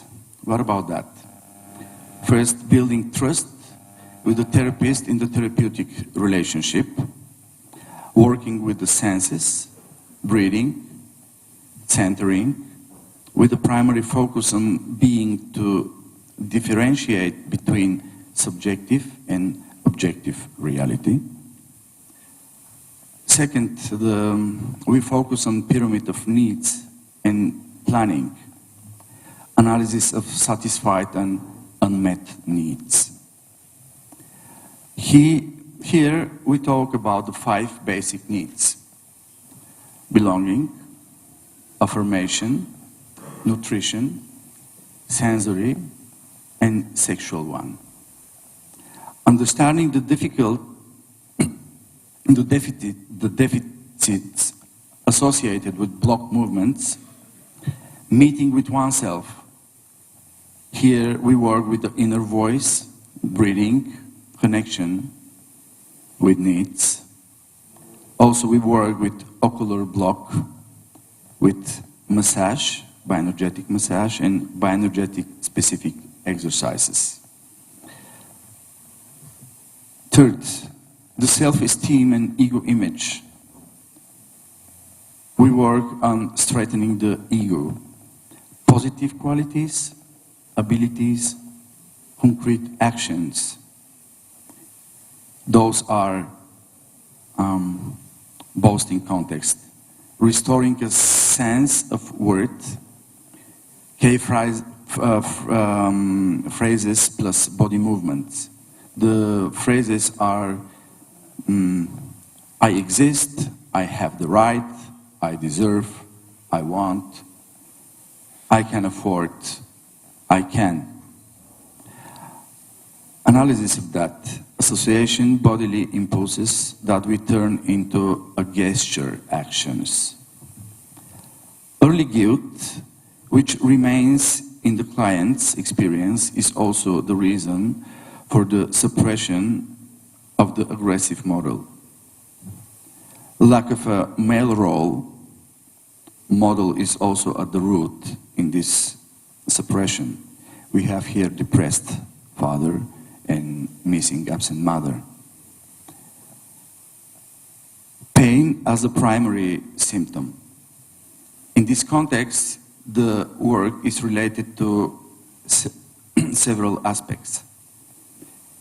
Taking to the pain, it could be in a way of letter to the pain, empty chair for the pain, and all of this to be dramatized of what is happening. What do we look for the analysis here? What is the purpose of the pain? What does it give? What does it point to? Pain is identification and measure possible self-punishment with it, and that's masochism. Checking for experiences of violence in childhood is also, we find it as an important part of the work with David. Transforming pain into a physical movement, analysis of the psychodynamic mechanism. Perhaps it's important to know that the pain would be, I am alive. Traumatic events and healthy aggression. Here the main focus is in working with anger and expressing into a healthy manner. In the obsessive experience, we look for repressed sexuality because this leads to the theme with aggression. And in the case with David, we follow self-aggression models, which leads to pain. Experiences we can follow are micro-movements, hitting the mattress, biting the towel, and saying no. Also, we have a therapy, as art therapy, drama therapy. David experiences himself as a victim engaged in masochistic pattern that leads him into depression. It's very important to work here with masculine energy, strength, courage, self-assertion. Work with blockages in the cervical vertebra and pelvis. So, we also point in a healthy relationship, there is no pain, so we work towards interaction in the working processes when the pain is minimized or absent altogether. Working with the neck segment, arms, and abdominal segment, because emotions are blocked in that segment. Experiences toward to open the heart, because the chest is also blocked.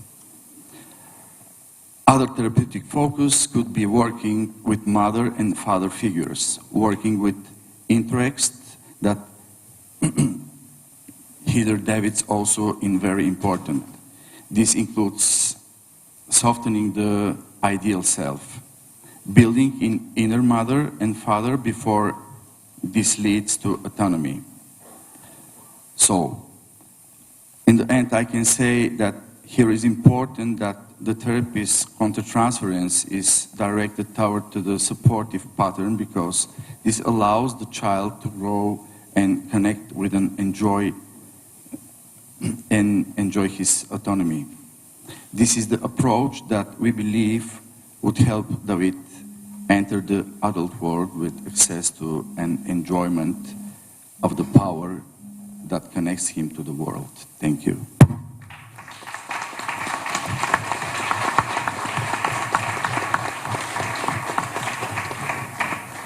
Thank you, Martin. And now, please, Guri Bindek.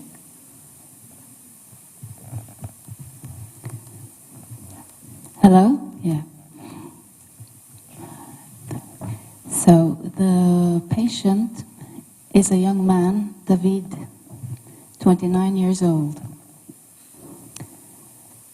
He has sought therapy for pain and presents with helplessness. He has grown up with his father, who is a war veteran and a distant figure. His mother, who is presented as somewhat infantile, and a 2-year younger sister. Some years ago, he experienced a threat to his life when the LGBT community was attacked. He has been in therapy for 1 year. What struck me most in this case is that the patient seems to have lost trust in both authority figures and in himself. He seems to be holding back his life energy like he has given up. I imagine that accessing and expressing anger will be an important part of his growth in therapy. It seems that he needs to feel very secure in order to express himself. The therapist feels some pressure from David to be predictable and precise with time. I imagine that David needs to feel held by the frame of the therapy, and that being predictable with time can provide a sense of both strength and caring, the father to lean on, and the mother who cares for him, and that this might help him to feel his needs more clearly. It seems that he has lacked a feeling of parental support and of being held on a basic psychological level, and that his experience of being threatened by homophobic activists and of not being protected by the state has confirmed and worsened this basic feeling in him, perhaps causing him to be more obsessive, controlling, and holding back energy as he does not feel safe in the world. The therapist describes a moment when David gets tears in his eyes, after the therapist has said that the therapist will take care of the room. David does not need to help. This seems like an important moment and perhaps an indication that being held by the therapist and the frame can help him to access and process certain emotions in the area of vulnerability, weakness, and helplessness, and also strengthen his basic feeling of basic security and trust. Another theme that seems central in this therapy is anger. I imagine that this is an important source of strength and life energy for David, which is being held back. The therapist describes feeling a need to protect herself from the patient's anger. This may indicate that anger directed toward the therapist is on the way, currently being latent in the transference.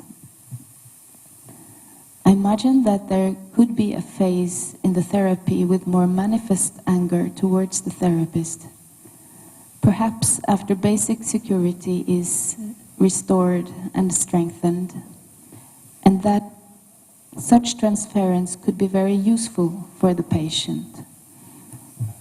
A strong transference process in this area could perhaps help the patient process his anger towards his parents and towards the state and society that did not protect him when he was in danger in a deep way. Hopefully, this could contribute to less physical pain and to letting him use his aggression and anger in a more active way. David used to be an activist, but he has withdrawn from this, finding a way back to activism, whether in the same way as before or in another way that feels more safe, could also be an important topic to explore if David brings it to a session. Providing space for talking about society, politics, and activism could perhaps be a way of working on healthy aggression, self-expression, connecting to others, and meaning, all of which he seems to be struggling with. Talking about the world outside the therapy room, while also doing emotional and bodily work, could contribute to emotional integration, strengthening his identity, and deepening his ties to others and feeling of belonging.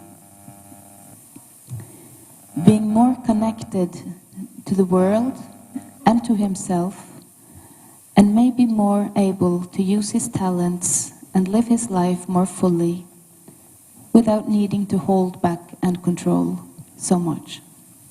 Thank you.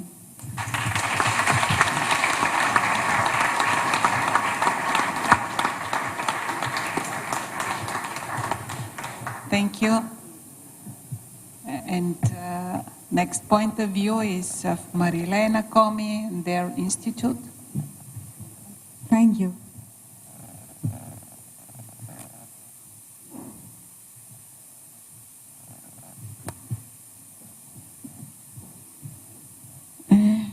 I will be a little bit telegraphic, trying to be short. I have tried to put the life of David in the evolutionary phases to see if what happened in each evolutionary phase from the we don't have much information, but we have some information that we can make some hypotheses only. So we can make some observations during time. Let's see the pre- and intrauterine phase. The parents married at 19.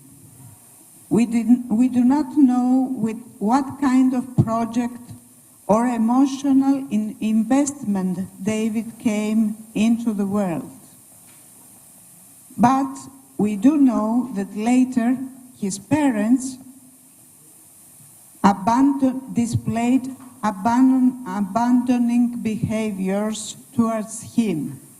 The mother left when he was 6 and practically abandoned him until recently.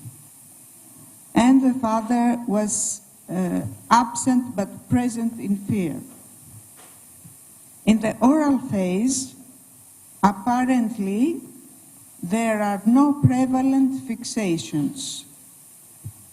Maybe there are lack of caring, but not fixations. He seems to have been welcomed, perhaps also due to the presence of the extended family, the grandparents. Let's go to the muscular phase and related signs. We know that at 1.5 years old, the sister was born and maternal care was passed to the grandmother. So this is also a first loss of the mother. And we know also that there were precocious demands for sphincter control, as the therapist reports. The father came back from the war when he was 4 years old and maybe already became a fearful person. He was afraid of the father. Some initial symptoms of him, rigidity of the throat before the other symptoms, and of the pelvis, probably resonate with this muscular period, with the events in this period. We can see some masochistic traits in the relationship with an abusive partner and repressed anger.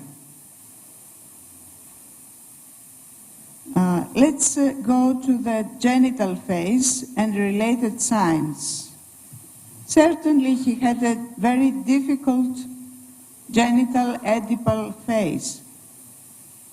The mother was physically absent, as I understood, The father was absent sentimentally and violent. Attempts at assertiveness later in his life were withdrawn, and to my opinion, attempts with assertiveness at that time, when he was little, resonate with the withdrawal from activism when he was adult, the thing that he loves most in life. I agree with the identified prevalent and non-prevalent fixations of the report,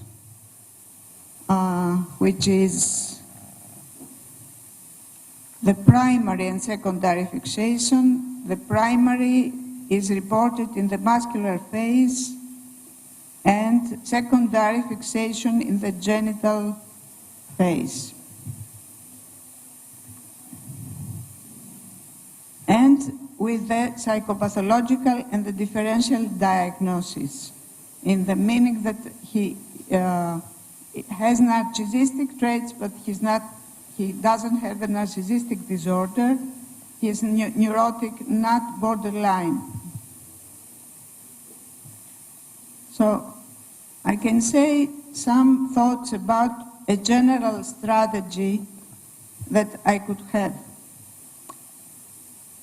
As the main strategy, before addressing the pelvis, because in the therapy, the therapist has begun to work with the pelvis, that is very, very restricted, I would begin with activation, general activation. I will tell. Activation, first of all, then I will put some details. I would begin with the activation of the muscular phase exercises, where the prevalent fixations are located, giving priority to work with the chest, diaphragm, this means breathing and other exercises, the neck, for the purposes of expansion, discharge of the feared aggression, and assertiveness, strength, combined with eye work with the eyes. Subsequently, after the person has felt more strong in his assertiveness, I would elaborate vulnerability, which I perceive in David as a fear of losing the object, leading to withdraw the aggression. I think that this aggression, which is strong but is withdrawn, has two components. The one is the fear of loss, of separation, because he had many very painful separations, and the other is the fear of castration, fear of the father. So we have to address also this vulnerability and the need to be held by when the therapist makes a comment of caring, the patient has tears in his eyes. So he needs very much support,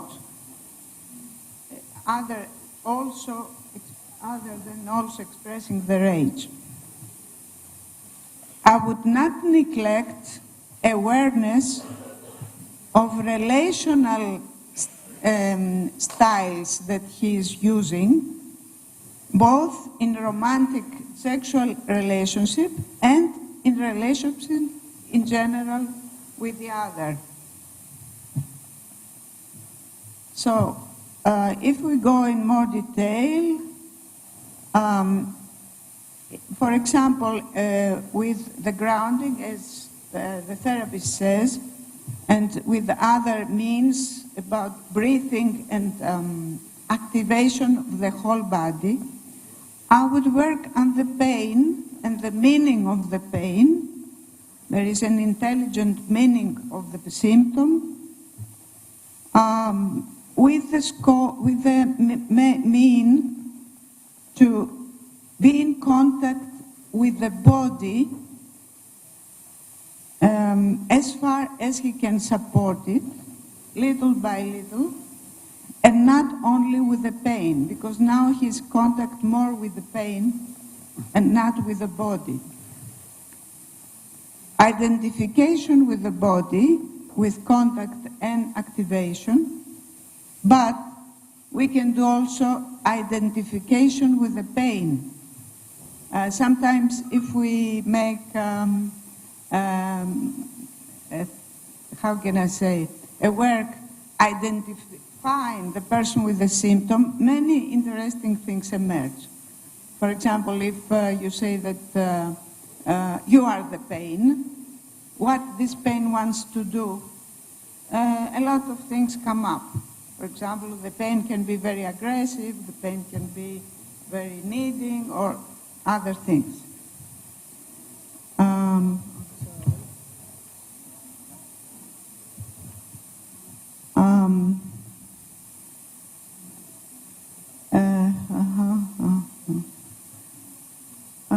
Okay. So I said I would begin with activation of the chest and throat, breathing, deep breathing, assertive, dopaminergic, antiphobic exercises. For example, saying I or saying no. With the, work with the eyes, mainly with the many exercises, but more with the arch, which in my experience discharges very much and indicated very much for these contracted muscular phases. And in the elaboration of vulnerability, that you can work with the support of the neck, etc. In order then to proceed, okay, also in every analysis you proceed at last with the pelvis and the energy during, through the whole body. Okay, thank you very much.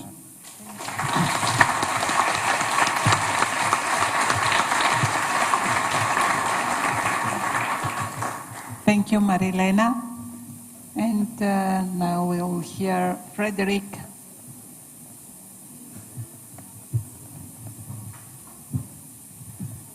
Salve. Hello. I will try to be also a bit telegraphic. First, one noticed probably an attachment trouble.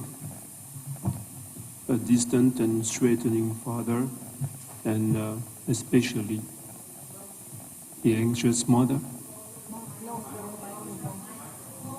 Closer? All right. Closer.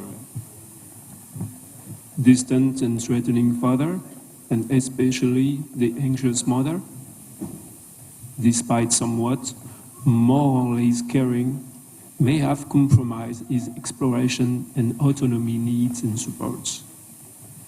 Submissive mother may have caused a lack of interest for his own feelings, like creating avoidance, and could begin to build a dominant, cruel aspect of his personality.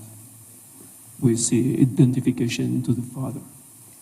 This cruel aspect acts as a guardian of his unmet needs. His parents were pretty young, and we could imagine that the adult functioning wasn't so efficient. We see anxiety melted with down-regulation of mood, and the pain seems to be with no medical causes. We could say that his mother becomes more adult when himself becomes an adult. He was 21 when she immigrated and started to work, bringing some aspects of independence. He was hardly scared, without probably enough soothing. His first important traumatic experience regarding his sister was already present, and we found a feeling of guilt, important regarding his capacity to deal with aggressiveness and anger.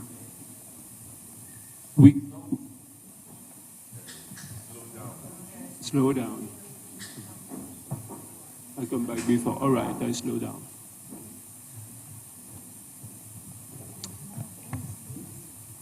He was hardly scared, without probably enough soothing.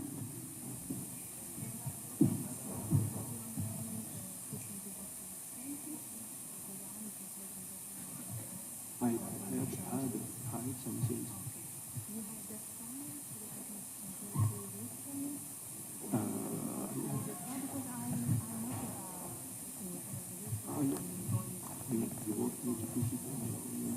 Sorry for the pause, but we are clarifying the translation.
We are specialists also in this to do in these cases where there is a crisis in direct transmission.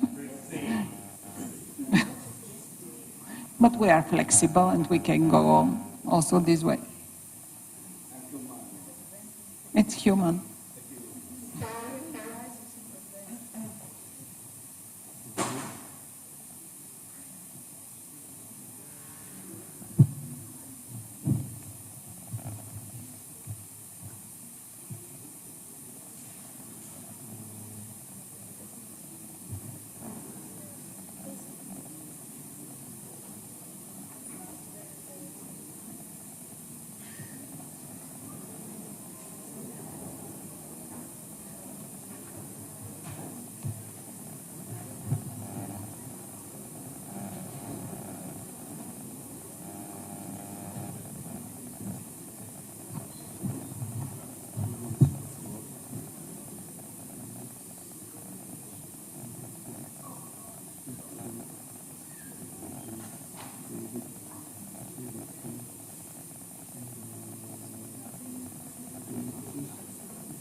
Thank you for the patience. Now we are going on.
Secondo la legge del tempo non si può tornare indietro. Noi ricominciamo da capo. Frederick, il tuo intervento.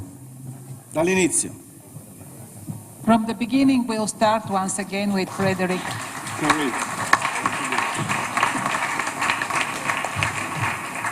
Thank you. All right, let's go again with David. First, one noticed probably an attachment trauma.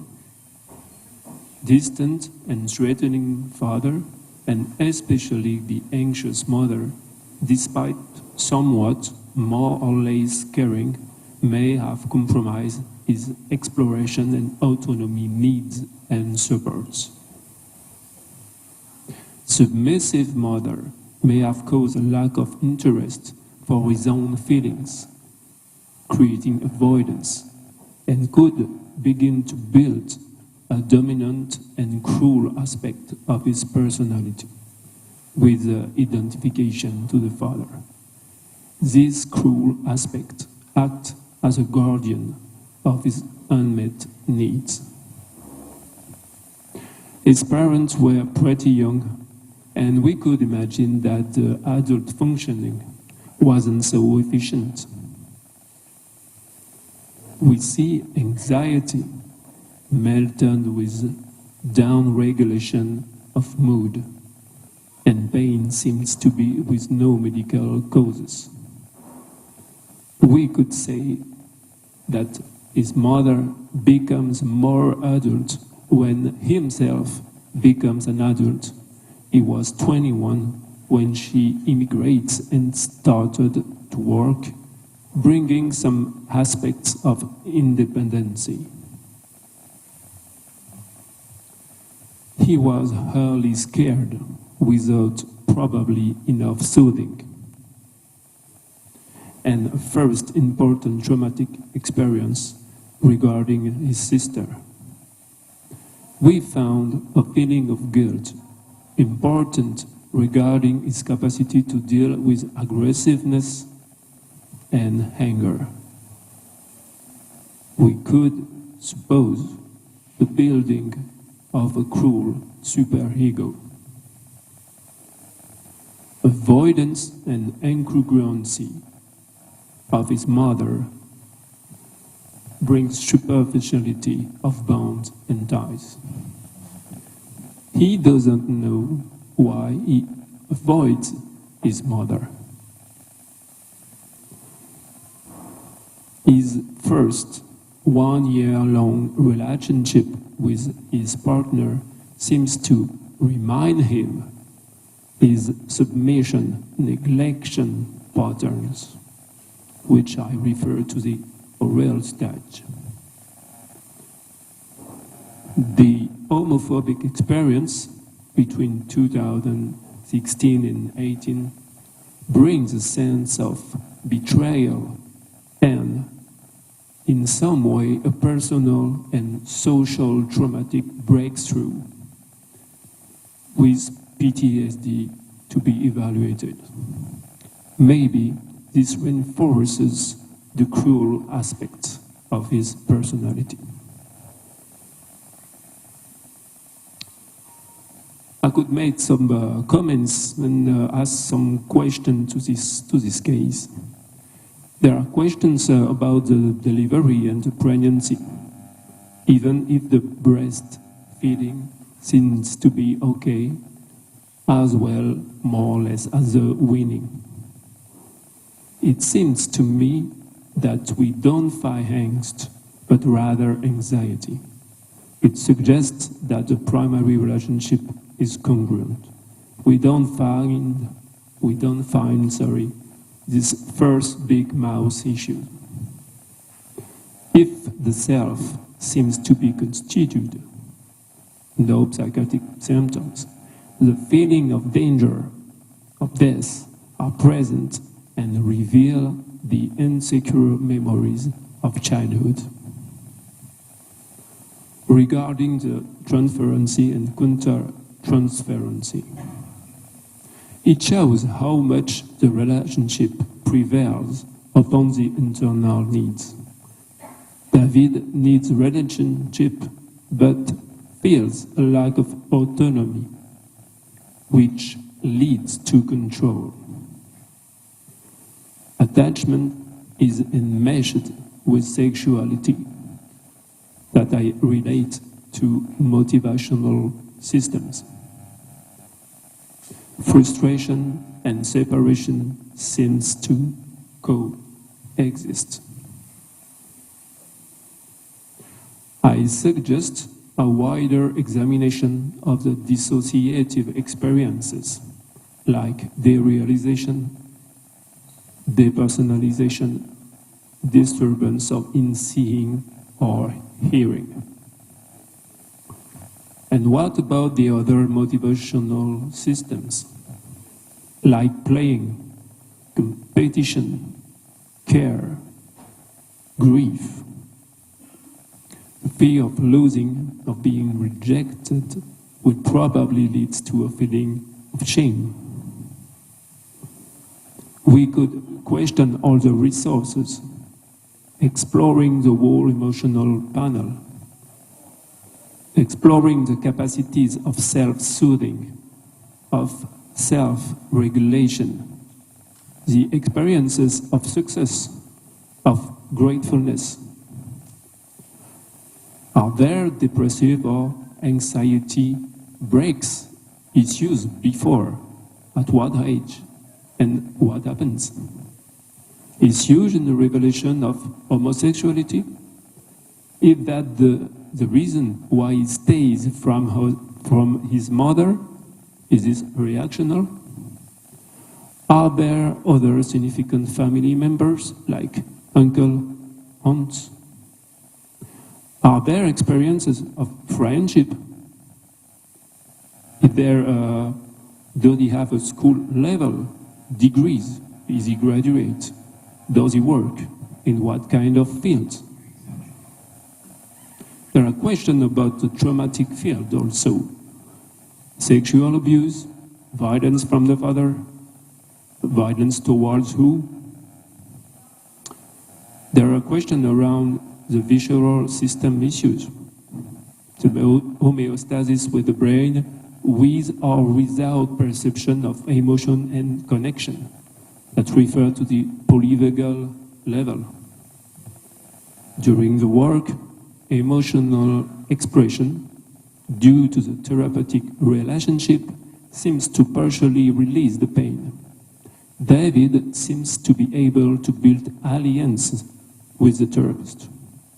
It seems to be trapped between need of help, assistance, acceptance, and the need of boundaries, expression of anger, the need of limits. His defenses seems to be narcissistic and a bit projective. He experiences an early sufficiency autonomy, maybe too early without the previous steps respected. I believe that sexuality as a motivational system compensates attachment.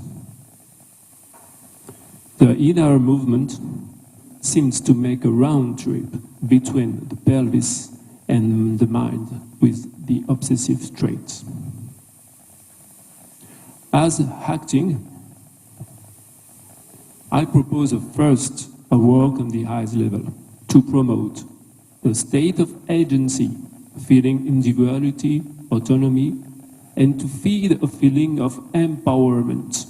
David had a slight feeling of persecutory, and giving him some control is probably important. Some developments of the highest level actings, like the no skies, could be interesting. I understand the conventions promotes goal-oriented action, and I understand that it promotes separation. Maybe little experiences of fixing a point just to try, because David could produce too much rumination, obsessive thinking.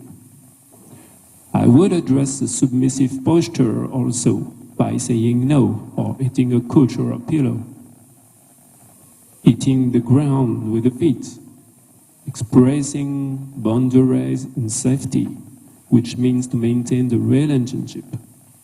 This is a direction toward the throat level. I expect an evolution toward the eyes-mouth segment together, back to the oral segment to see if it's more comfortable to feel the need of help. As a general goal, the linking the eyes and the pelvic level by processing the intermediate levels, which increase the quality and the quantities of vegetative movements. It was written, pelvic is narrow and weak but painful. Tension, blockage, dam in this area linked to the anger that seems to climb to this head. Grounding experiences is complementary to the eyes level work. After some months of treatment, I suggest a proposal of a group work to experience safety in relationship without sexuality enmeshed into. I propose to start the acting in a face-to-face situation, sitting on a chair in front of each other. As an EMDR practitioner, I would propose some EMDR session upon the early trauma as soon as possible regarding to his safety. Separate the real aggression, accident with his sister, the May 17th March, from the persecutory feelings. Thank you. And sorry. Thank you, Frederick. And Achilles, please. Ok, buongiorno a tutti. Io vorrei a nome dei bar presentarvi la nostra supervisione del caso Davide. Nei bar usiamo questo protocollo, il protocollo d'analisi reichiana contemporanea, che è un protocollo preciso, un protocollo appropriato che possiamo di questa forma aiutare tante persone perché possiamo capire meglio, no? E si fa una struttura tanto di terapeuta, psicoterapeuta, quanto quando possiamo aiutare questa persona che bisogna, no? Ma chiedo la comprensione, la pazienza di tutti per la mia pronuncia e sto ancora imparando la lingua italiana.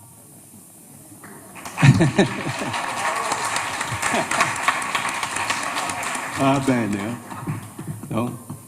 Cominciamo. Davide, 29 anni. Cominciamo con 5 diagnosi: clinico, analitico, relazionale, corporeo e differenziale. Clinico. C'è un disturbio nevrotico-fobico. Diagnosi analitica, la fase intrauterina, la traccia intrauterina, eccesso del primo campo, perché David c'è un ragazzo allarmato, minaccioso e oppressivo, no? Il diagnostico relazionale, la relazione di Davide, c'è una relazione preassociativa, va bene? Perché c'è una memoria implicita che va da esclusione alla inclusione, dalla instabilità alla sicurezza. Diagnosi corporea. Che cosa è prevalente? Il sesto livello. Questo è prevalente, perché tutti gli altri livelli non sono prevalenti. E la diagnosi differenziale fa una buona densità energetica, una buona resilienza,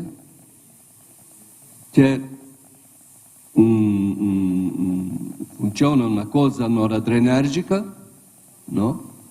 Che ha paura, e su livelli vulnerabili, il quarto livello. Va bene. Adesso il principio attivo. La relazione con suo analista, come deve fare? Un analista caloroso, importantissimo. Un analista stabile, toracico, quarto livello. E non minaccioso.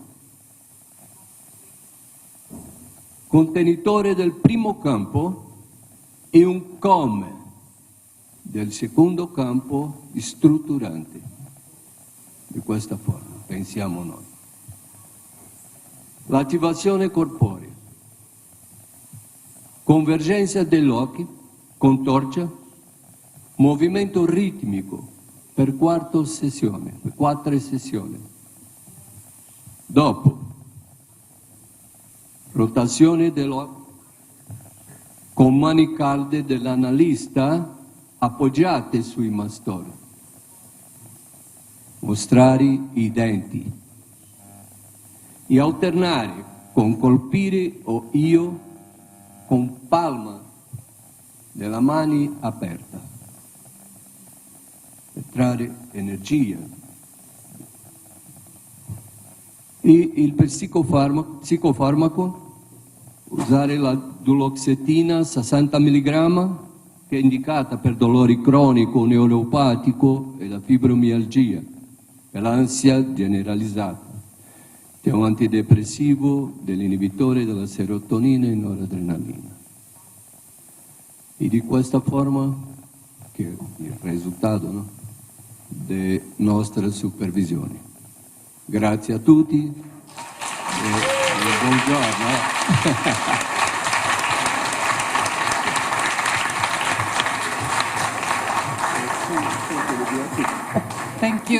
Thank you very much. Thank you for your patience. Thank you to all the participants of the supervision, also to all the institutes who have give their help for this, what we have done and what we have listened now. I must tell you that we are on time, even if we have had this pause. And as we can see, we have a lot of things that are common. We share our thoughts and points of view, but we have also different things, which is our, I think it's richness, and it's negentropic for our work. So thank you for this.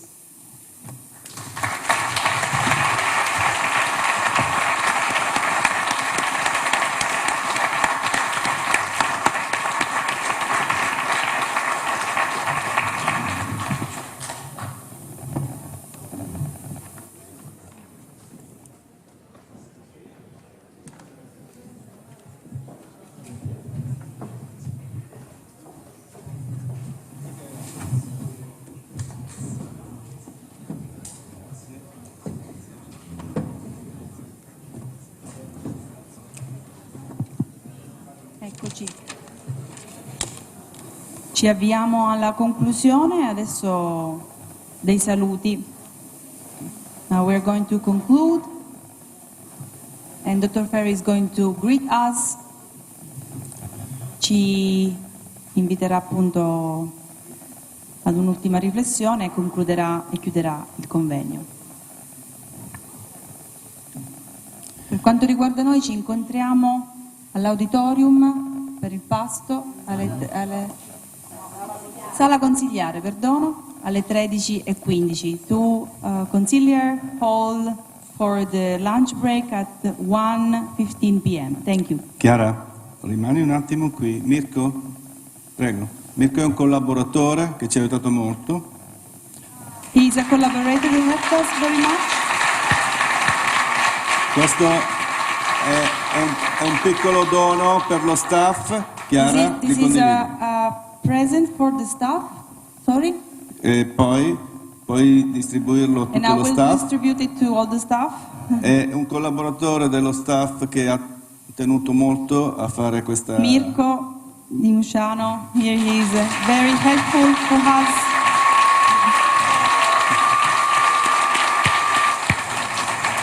He helped us very much. Thank you, Mirko. Grazie. Bene, siamo alla conclusione, siamo giunti alla conclusione. È stato il nostro primo expert meeting e dentro di me mi risuonano tante voci e non sono schizofrenico.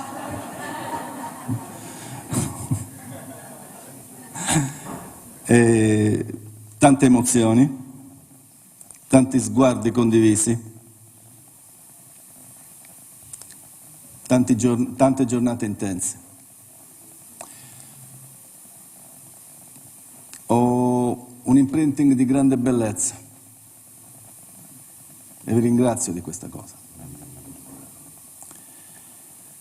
Abbiamo ascoltato, abbiamo imparato, abbiamo discusso, abbiamo approfondito, abbiamo anche ballato. Mi avete fatto ballare. Il vostro campo di energia è stato molto attrattivo, non sono riuscito a tenere il limite. Io gioco molto sul limite, dico che sono fortemente border, nel senso buono del termine. Sapete che sul limite si aprono orizzonti più larghi. Se si ha una buona densità, il limite è una splendida cosa, altrimenti si rischia la dissociazione. Ce la racconteremo un'altra volta. Abbiamo portato qui la nostra passione, la nostra ricerca, le nostre pratiche cliniche e le abbiamo messe in dialogo con quelli di colleghe e colleghi provenienti da diverse nazioni, scuole e culture. E quello che è emerso con forza, con chiarezza, con bellezza, è che Inacorp è una comunità viva, aperta, profondamente umana e rigorosa.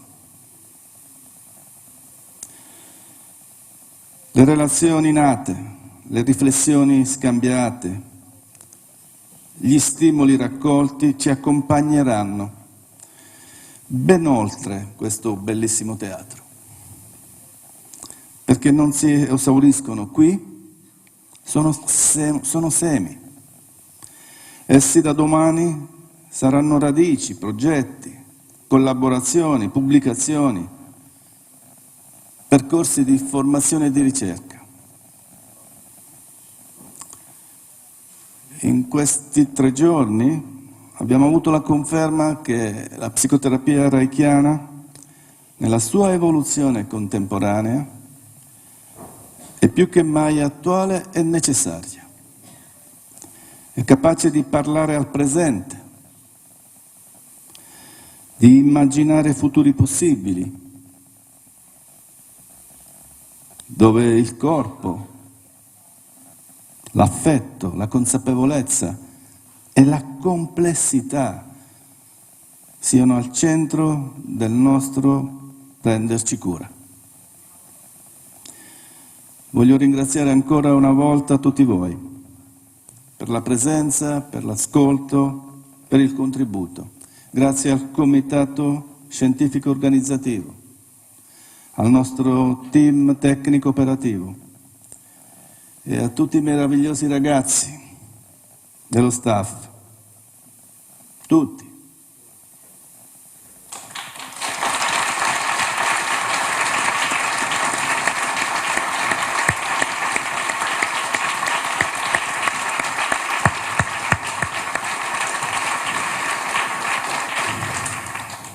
Grazie agli ospiti, ai relatori, alle relatrici, a chi ha viaggiato da lontano e chi ha costruito questo evento giorno per giorno con dedizione e visione. Oggi Inacorp ha dimostrato di essere una casa comune, capace di generare quello spazio-tempo raro, un campo negentropico in cui scienza, etica, umanità e bellezza si incontrano. Portiamo con noi questa energia, custodiamola, alimentiamola. È un imprinting di nascita bello, molto bello. E questo ci comporta una parola che per me ha un valore profondo: responsabilità. Responsabilità, scusate traduttori, responsabilità è risposta, responsabilità è torace, è quarto, responsabilità è qui. Responsabilità verso ciò, per questa cosa è un vocabolo molto particolare. Cosa sa di oggetto, ma sa anche, è un vocabolo meta. Bene, Inacorp è un vocabolo, è un oggetto meta. Abbiamo avviato insieme questo processo, abbiamo responsabilità verso questo oggetto, verso le persone che si affidano a noi. verso il sapere che ci è stato trasmesso, che oggi siamo chiamati a rinnovare e a tramandare. Con gratitudine e speranza vi saluto. Ci rivedremo sicuramente nei prossimi appuntamenti di Inacorp. Penso che il nostro viaggio è appena cominciato. Grazie.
Grazie, grazie Chiara.